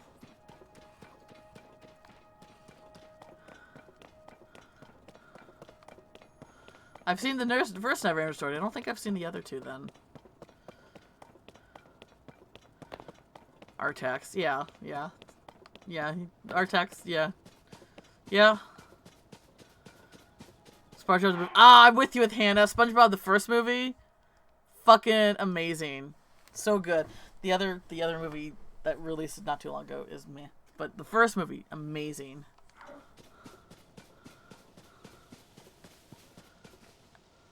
All right, I want to kill that thing, but we're gonna stick with the tower. We're gonna stay on track. Stay on track. I've gone off too many fucking tangents on this stream.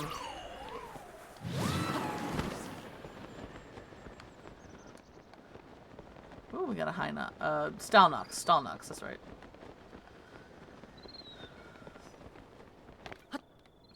And a song showdown. Yes.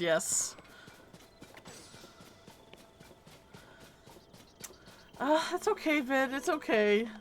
Some people just can't, you know, appreciate fine quality entertainment.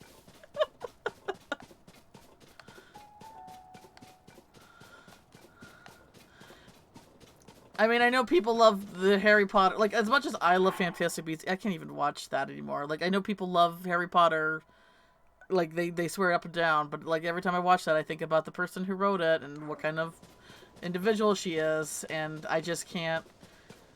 That's all I see whenever I consume Harry Potter stuff, or even Fantastic Beasts stuff now. You try to, and some people can. I don't know. It could be that I might overthink things a bit, just a little bit, just a little bit, just a little bit, just a tiny bit. I just tend just a little bit, just a little bit, a little bit. I just tend to overthink things just a easy bit. Love HP, Roland. She can go die in the fire. Yeah, yeah. Some people can, some people can't. I'm definitely someone who can't. But no hate to the people. No hate people who can. You know, it's nice to be able to enjoy things. Just, you know, I just suggest, you know, be careful where you put your money, because that money is going to go back to the person who will use that. I mean, it's not like you know, maybe it doesn't make that much of a difference, but they're going to use that money to, you know, continue with the rhetoric that they've been putting out.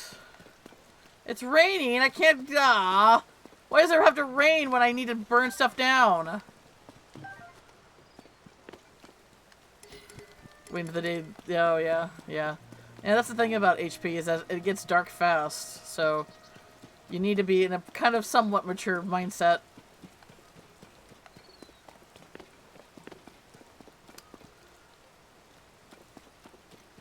It's waning.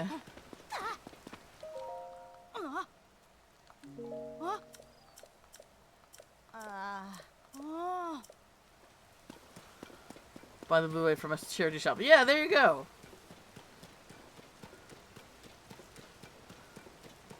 My poor restaurant. Froggies. Woo.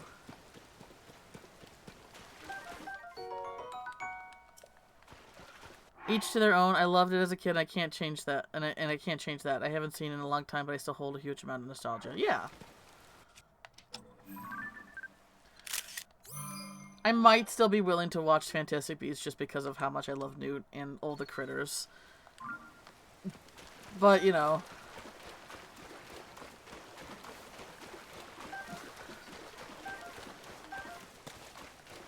It's one of those things that I say, you know, maybe not, I don't know. Is a good example of the opposite, where it started silly and got less silly, and I preferred it when it was silly because that was the vibe it was set off with.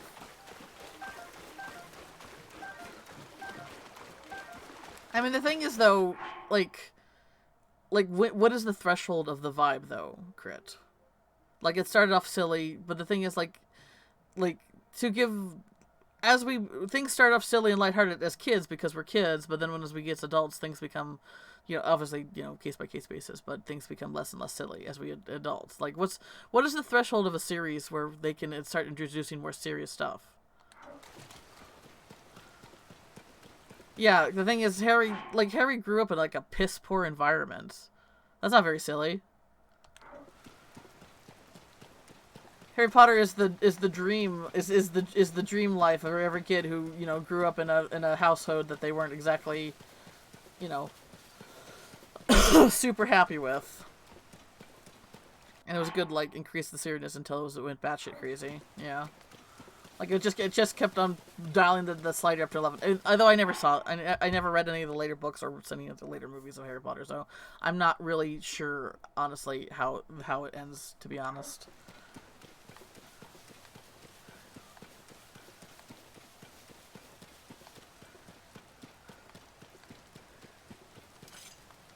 He finally became Potter? Well, good for him.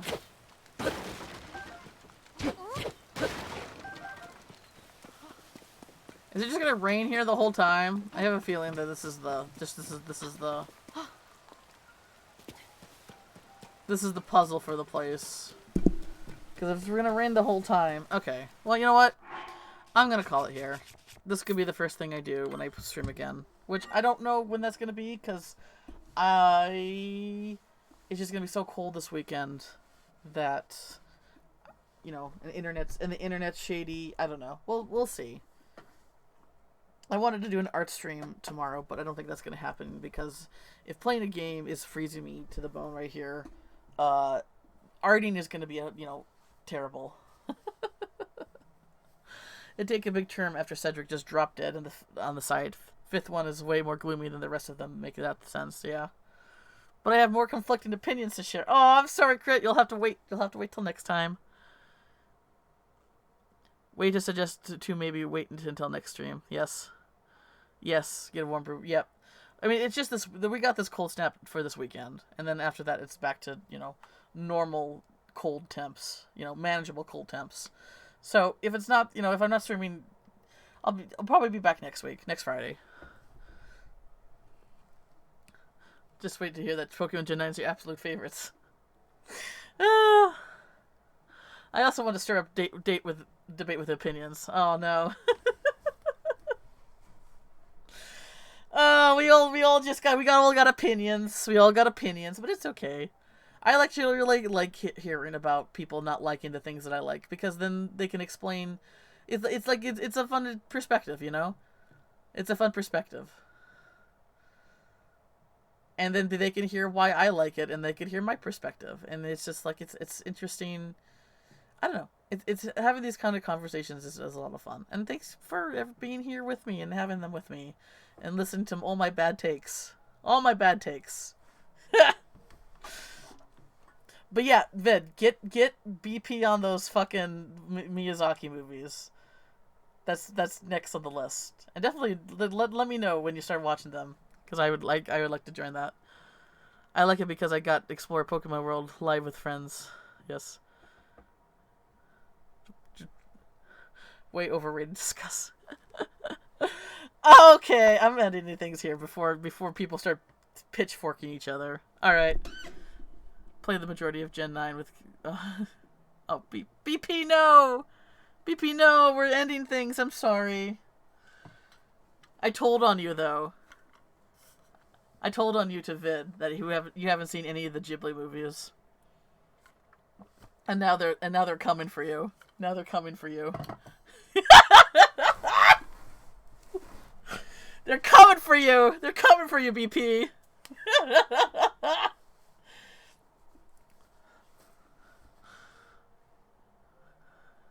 All right, thanks for coming in. Thanks for coming in. Yeah, BP. Sorry, we were talking about you, and you've made a lot of enemies today without you even being here. I'm sure it's fine. I'm sure it's fine. I'm sure it's fine. I'm sure it's fine. I'm sure it's fine. Nothing that you gotta worry about or watch your shoulder for. Love you guys. Yes. All right.